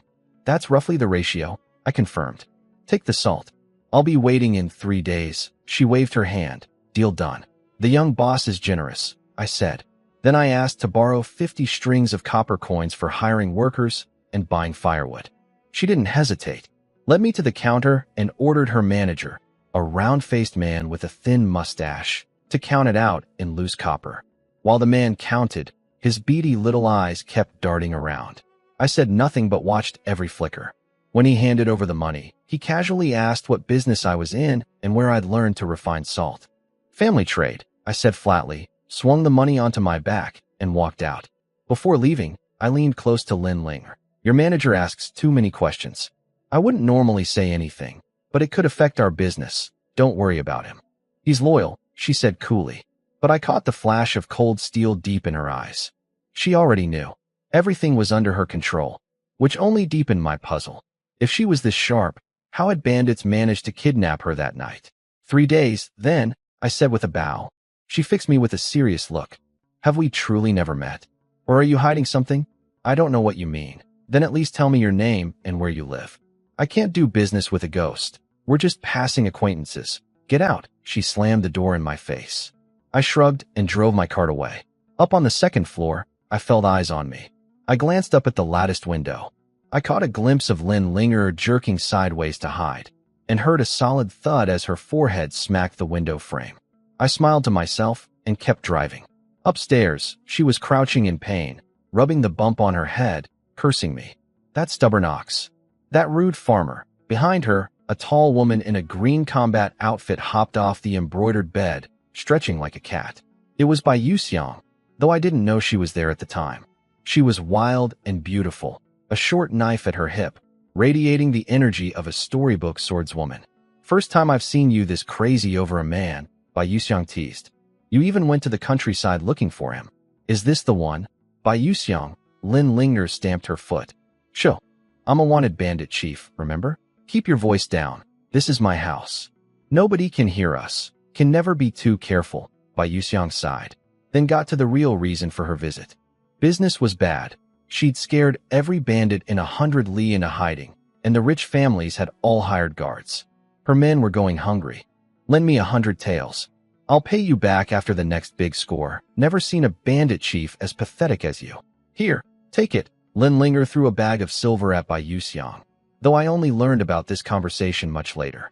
Bai Yuxiang had come begging for 100 taels. Business was bad. She'd scared every bandit in the region into hiding, and the wealthy families had all hired extra guards. Her men were starving. What I also didn't know at the time was the truth about the night I'd rescued Lin Linger. It had all been planned. Bai Yuxiang was supposed to ambush the Black Wind bandits on the road, rescue Linger, and use it as cover to deal with Linger's treacherous second uncle. But I'd stumbled in and ruined everything. Saved the girl, killed the bandits, threw their whole scheme off track. That explained why Ling hadn't seemed truly frightened that night, and why she'd lied to me. She'd been in on it from the start. Now Linger had Bai Yuxiang investigating me, trying to confirm whether I was the one who'd saved her. And she was already planning the next move, using the salt business as bait to lure Black Wind's stronghold into attacking, then having Bai Yuxiang ambush them all at once. These two women were dangerous together. Meanwhile, I drove my cart through town shopping. Since I'd gotten 1,000 gene of crude salt without spending a coin, I used my 30 taels on 1,000 gene of grain, rough rice, and mixed flour, plus 100 gene of vegetables, 100 iron arrowheads, eggs, meat, and 100 gene of animal bones. I spent almost every last copper. On the way home, I sensed someone following me from a distance. I sped up on the main road, blew past the turnoff to Muir village without stopping, rode 20 li further, cut through dense forest on a side trail, and looped back home. Whoever was tailing me, I shook them completely. It was by Yu Xiang, though I didn't know that then. She sat on her horse at the forest edge, stunned that she'd lost a target as big as a horse and cart. When I finally reached the village, I found a crowd gathered near my deer pen. People were crying. My blood went cold. Qinshu, Xiaobai, and Dashi were lying on the ground, covered in blood. Qingwan and little Qinyi were washing their wounds, sobbing. Xiaobai's mother held her son and wept. Old Zhao clutched Dashi, tears streaming down his weathered face. Su Jiang explained everything. Some thugs from Baisha village had heard about our deer and came snooping. They found my brothers guarding the herd and treating a leopard skin. When they saw the deer, the leopard pelt, and my beautiful wife, greed and lust took over. They tried to steal the deer and the skin, and one of them, their leader, Wu Tian, tried to assault Qingwan. My brothers fought them. Xiaobai took a knife wound to his left arm defending the deer herd. Dashi grabbed the man attacking Qingwan and wrestled him to the ground, holding on even as a dozen men beat him unconscious. Qinshu shielded the leopard skin with his body until they smashed a rock into his skull. Qingwan and Qinyi escaped to call for help, and the thugs fled before the villagers arrived. But they took a young deer and the leopard skin with them. I checked each of my brothers carefully.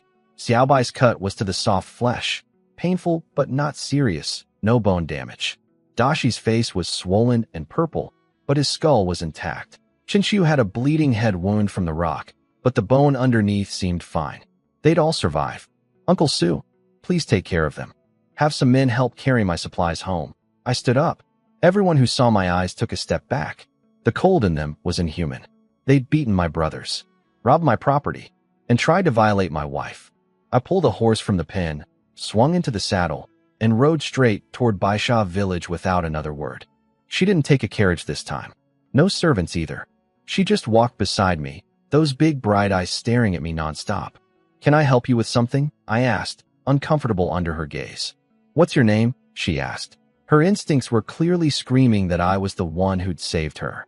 Passing strangers don't share names. She kept following. Where are you going? Passing strangers don't share destinations. Where do you live? Before I could answer, she cut in. Passing strangers don't share addresses. Right? Correct. Is passing strangers all you can say? She snapped. Chance encounters or ships in the night also work, I said, pretending to think it over. Are you playing word games with me? Her cheeks puffed up with fury. Stop following me. I'm not who you're looking for. How do you know I'm looking for someone? A blind man could see it. Just then, I looked up. We'd arrived at a salt shop, Lin Family Salt, on the sign, a big, Lin, banner flying above. I stopped the cart and tied the horse.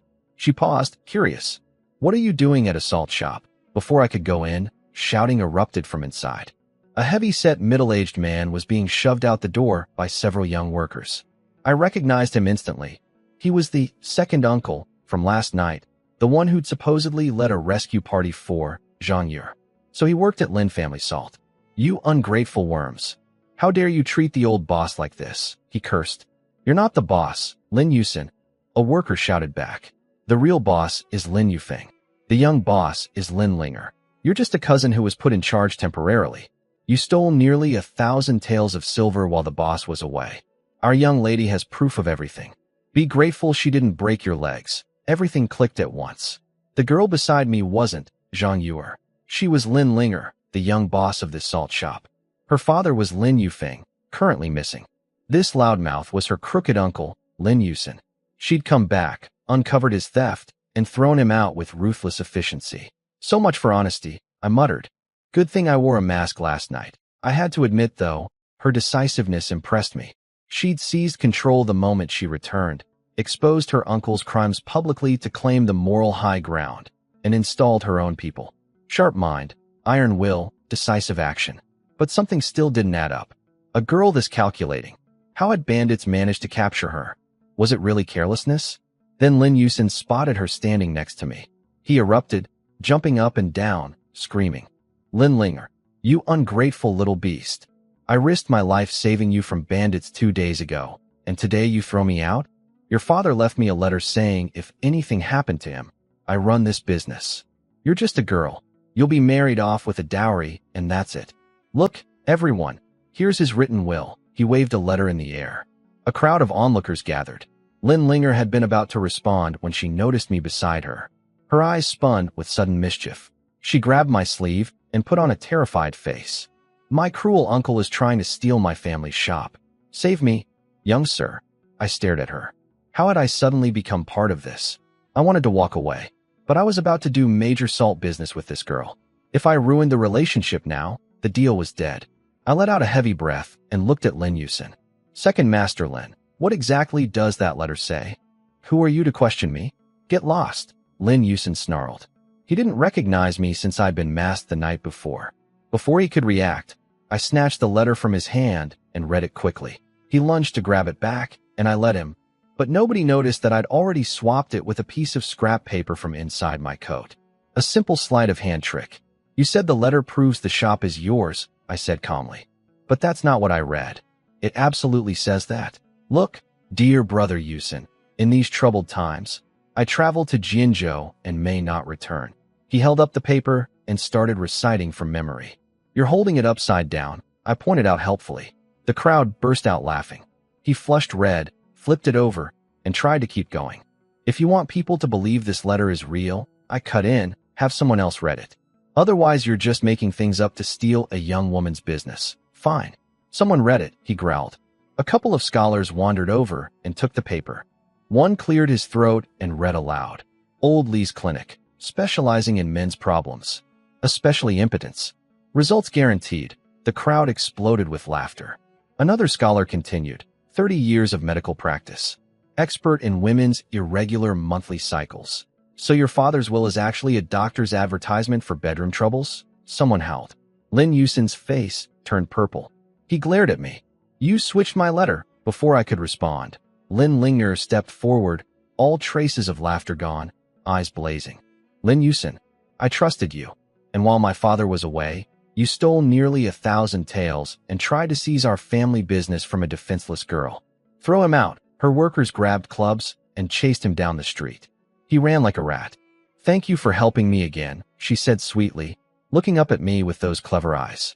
She was more certain than ever that I was her masked rescuer. "First time," I said flatly. "Second time. First. Fine. Please come inside to talk." I followed her in. As we passed the counter, I caught a round-faced manager with tiny eyes staring at me with a strange, calculating look. He quickly dropped his gaze when I looked back. I made a mental note of him. In the back room, Linger thanked me properly. I waved it off. "I'm here to talk business. Do you buy refined salt?" "Refined salt?" She looked me up and down with fresh eyes. I handed her a small paper packet, 1 liang of salt I'd brought from home. She tasted a pinch and her eyes went wide. White as frost, fine as sand, no bitterness. This is the kind only court nobles and the wealthiest merchants can get. The supply is tiny and it never reaches common markets. "Where did you get this?" "I made it myself. From crude salt I bought from your shop. Family recipe." She stared at me in disbelief, then took a deep breath and pushed aside everything else. "How do you want to do this deal? I buy crude salt from you at cost. I refine it and sell it back to you at 5 taels per gene." She thought for a moment. 5 taels per gene. You'd be leaving money on the table. That surprised me. "Here's my counteroffer. Take the crude salt for free. You refine it, I sell it. We split profits 50-50. You'll make more than 5 taels per gene, I guarantee it." "You're serious?" "Absolutely." She nodded firmly. "Trust the person or don't." "I trust my own judgment." She looked at me with those penetrating eyes. She was almost completely certain now that I was the man who'd saved her that night. The way I spoke, the way I carried myself. That's why she was willing to offer such generous terms with 0 upfront cost. But even if I wasn't him, she couldn't lose on this deal. "My family, all 13 of them, were killed by bandits," Chung Guang said, head bowed in shame. The local officials took credit for nothing and ignored our suffering.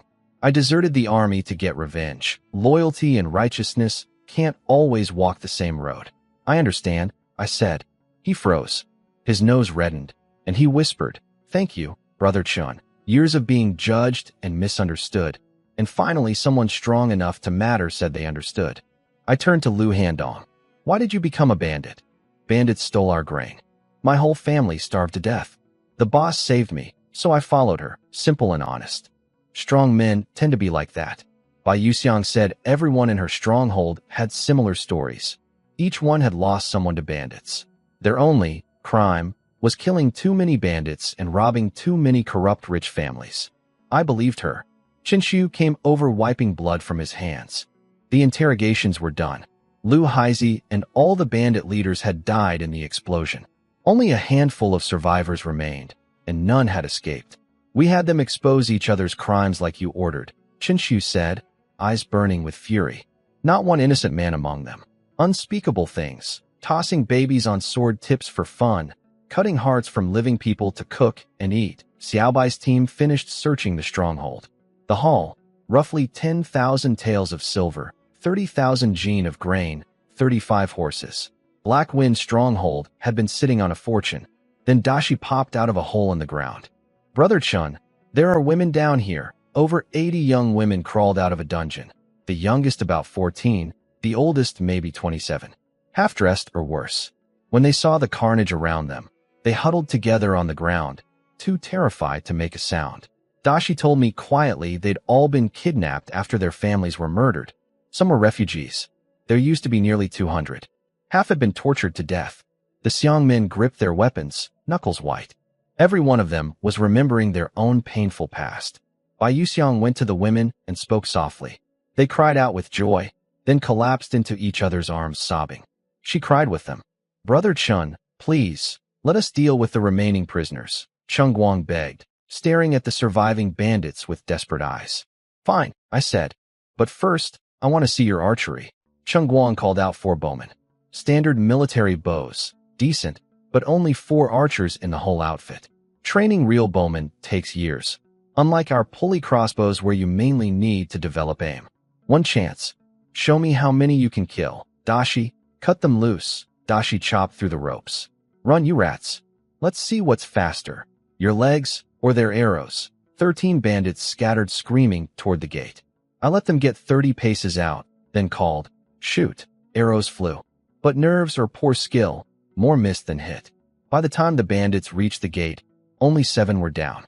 6 were still running, already past 50 paces, too far for these bowmen. "Useless," Chung Guang cursed, about to chase them down. But I'd already moved. I snatched a bow from one of the archers, grabbed 3 arrows in one hand, knocked them all at once, and fired. Before those arrows even landed, I had 3 more on the string. The bowstring roared again. 6 arrows streaked across the firelit night sky like falling stars. Every arrow hit. 6 shots, 6 kills, bolts punching clean through chests. The last 6 bandits dropped in 2 waves, dead before they touched the ground. 60 paces. 3 stars blazing. Arrow God, Chung Guang was barely breathing. He explained the rankings to the others. 1 arrow at a time is chain shooting. 2 arrows together is sun and moon, elite level. 3 at once is 3 stars blazing, the highest rank any living archer has ever reached. Beyond that is starry sky, which exists only in legends. Nobody in recorded history has done it. And I just fired 2 rounds of 3 at 60 paces. Every man from Xiang's stronghold stood frozen with their mouths open. I could see the thought forming behind their eyes. Give this man unlimited arrows, and he could hold a mountain pass alone. I tossed the bow back to Wei Yu. He caught it and cradled it like a holy relic. "Your eyes are slow, your hands unsteady, your arms weak, your aim poor. Keep training," I told the 4 bowmen. From anyone else, they'd have been insulted. From me, they looked like they wanted to beg for more advice. Bai Yuxiang walked over clapping, her eyes locked on me like a hawk watching prey. She leaned on my shoulder and addressed her people. "My Qinshin, the arrow god." "Convinced?" "Yes. Yes. Yes," they roared. Before I could pull away, she announced, "I'm stepping down. Qinshin is your new chief." Agreed. Every man hit the ground on their knees. "We greet Brother Chun, You ungrateful lot. I was just being modest, and you actually dumped me, she pouted. I looked at her. She smiled softly. They're yours now. And so am I. She puckered up and went on tiptoe to kiss me. I stepped aside. She stamped her foot. Enough games. From now on, we're brothers. Get the wine. Someone brought jugs. Everyone got a bowl. Raise your cups, I called out. Spring rain feeds the same roots. I don't ask that we crush everything before us, only that our iron shoulders carry justice. Drink, and from tonight we share one fate, in life and death. To justice. They drank deep and smashed their bowls on the ground. Chung Guang drew his knife and slashed his palm. Blood poured down. Break this oath, and let my blood spill within 5 steps. Every man did the same, the deadliest oath among outlaws. I cut my palm too and pressed it against every bloody hand. Brothers in blood from this night forward. Chinxiu, Dashi, and Xiaobai watched all this slack-jawed, then cut their own palms and joined in. I divided the silver. 3,000 taels split among the brothers, the rest saved for the stronghold's future. 3,000 taels, just like that? Bai Yuxiang raised an eyebrow. I want every brother to know. Follow me, and there's wine, meat, money, and a good life waiting. What about me? She asked. I gave you everything. Don't I deserve a good life too? What do you have in mind? Marry me. I'll cook for you. Be your woman. What do you say? She expected me to dodge again. The chase excited her, so I didn't dodge. Perfect, I said calmly. Dark night, no moon, ideal for a wedding. Why wait? I grabbed her waist, threw her over my shoulder, and started walking toward the one undamaged building. Wait, you're serious? She squirmed free, face crimson, genuinely flustered for the first time. Of course, unless you were just pretending. I stepped toward her again, hand outstretched. I'm not ready. When I'm ready, I'll tell you. She turned and ran. The whole crowd burst out laughing. The fearless Bai Yuxiang, finally scared. I watched her flee and smiled. She loved the idea of the dragon but panicked when the real thing appeared. If she wanted to play this game with me, she had a lot to learn. While everyone was laughing at the horse incident, I noticed Joe Sanner slipping away through the trees, hunched over, running for the hills. He knew that if he stayed, I'd come for him. Smart enough to be afraid, at least. Chinxiu spotted him too and started to chase, but I gave him a quiet hand signal to stop. I watched Joe Sanner's path with cold eyes. I'd deal with him later. Su Jiang cursed when he realized Joe Sanner was gone. That rat. Always stealing, always causing trouble. He even tried to break into Widow Wang's house twice. And now this. Where did he go? I'd drown him in a pig cage. Let it go, Uncle Su. He's just a small man. Not worth the anger. I turned to face everyone and clasped my hands together. Today, I want to say thank you to every uncle, auntie, brother, and sister here. I bowed deeply.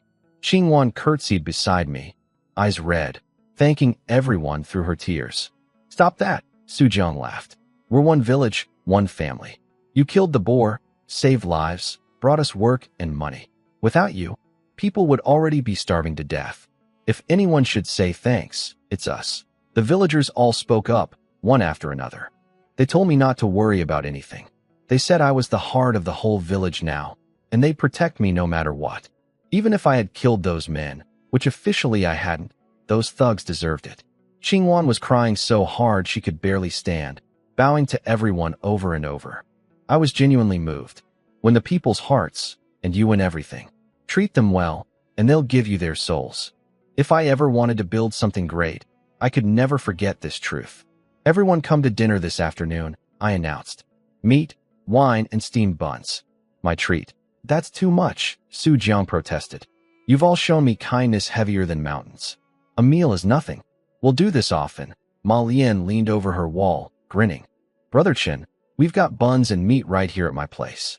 Come eat anytime. I'd rather not get beaten to death by your husband, I said, shielding my eyes. Everyone roared with laughter. In hard times like these, a little rough humor was precious. I told Qingwan to prepare the feast, then grabbed my weapons. I'm going hunting. Be back soon. But we already have game at home, Dashi said, confused. Shut up, idiot, Xiaobai hissed at him.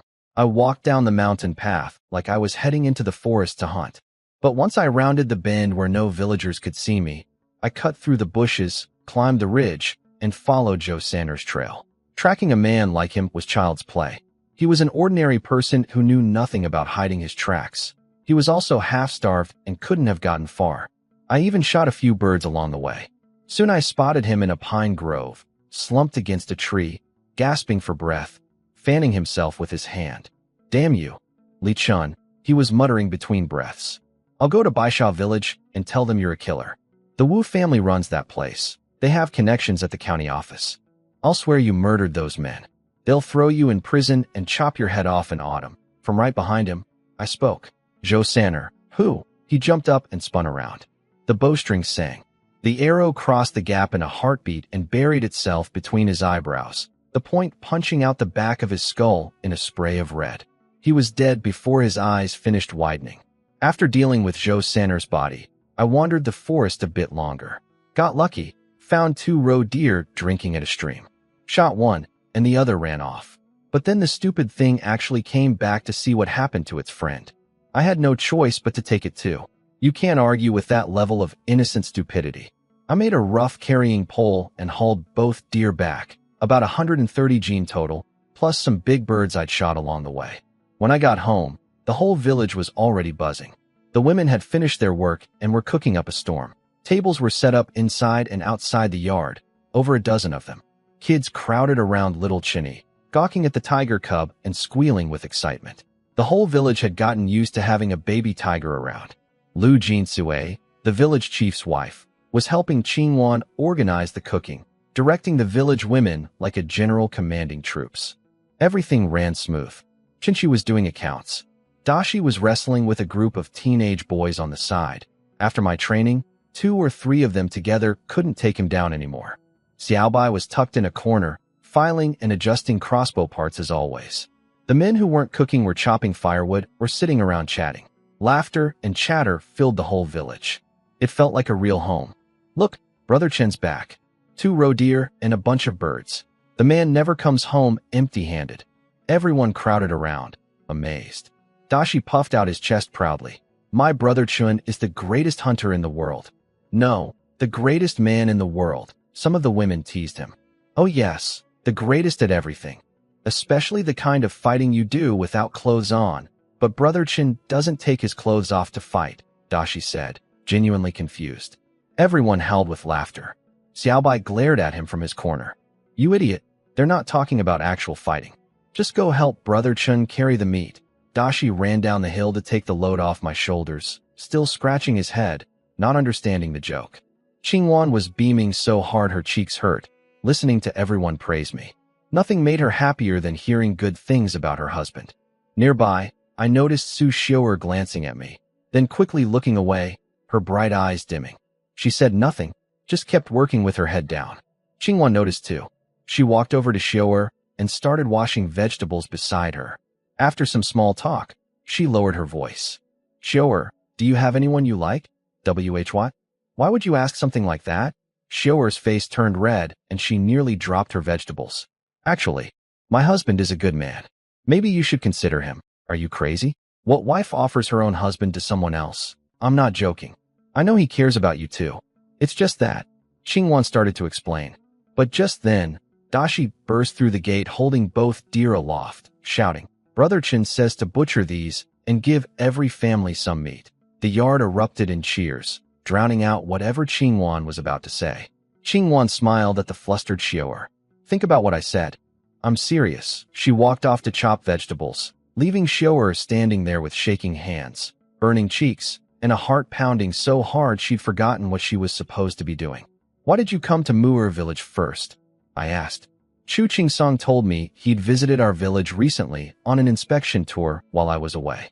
He said the moment he walked in, he felt something different. The whole of Hanbei was drowning in despair, famine, war, everyone looking half dead. But Mu'er village was alive.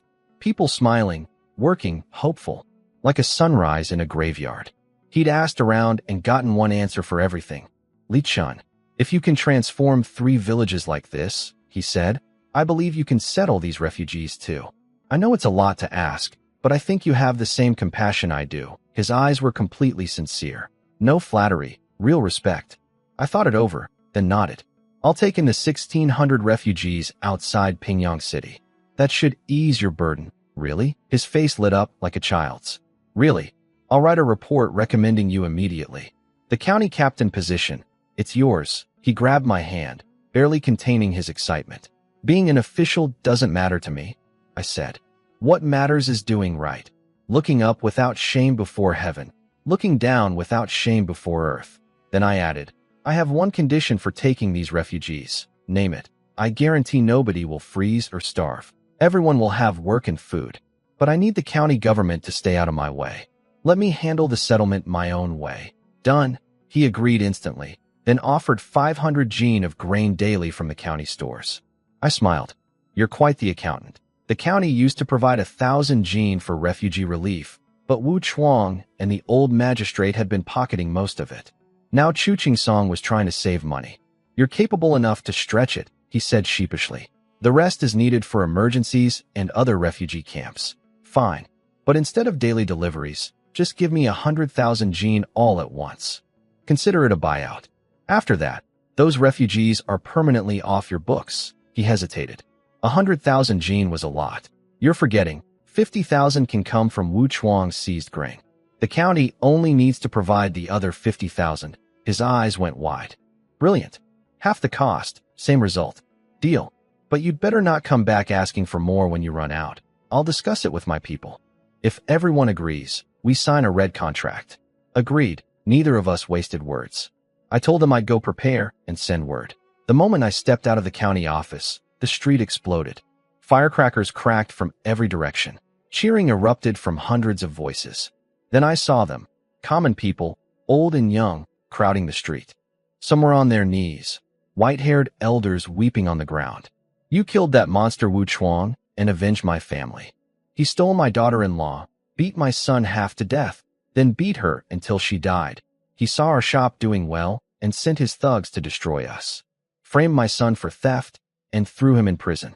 We lost everything getting him out. He was riding drunk through the streets and his horse trampled my grandson. My grandson was 3 years old. The old magistrate let him off with a few taels of silver. The crying was deafening. Story after story of suffering and injustice, pouring out from people who'd been silenced for years. Wu Chuang truly deserved to die, I said, looking up at the sky. I walked through the crowd, lifting the old people to their feet. Then they started pressing gifts into my hands. A basket of steamed buns, half a bolt of homespun cloth, a bowl of eggs saved over weeks. Nothing expensive, everything precious. No, please, times are hard for everyone. I can't accept, but there were too many hands. People dropped their gifts and ran before I could refuse. The firecrackers kept popping. The thanking didn't stop. For the first time in a long while, in either life, my eyes stung. This is the people's heart, Chu Song said quietly beside me. What I see, I said slowly, is how much these good people have suffered. They should never have had to endure this. He looked at me with surprise, then understanding, then deep respect. Brother, if you become county captain, you'll be a great official. I let out a long breath and said nothing. But inside, staring up at the gray sky, I thought, being an official? That's not even close to what I'm planning.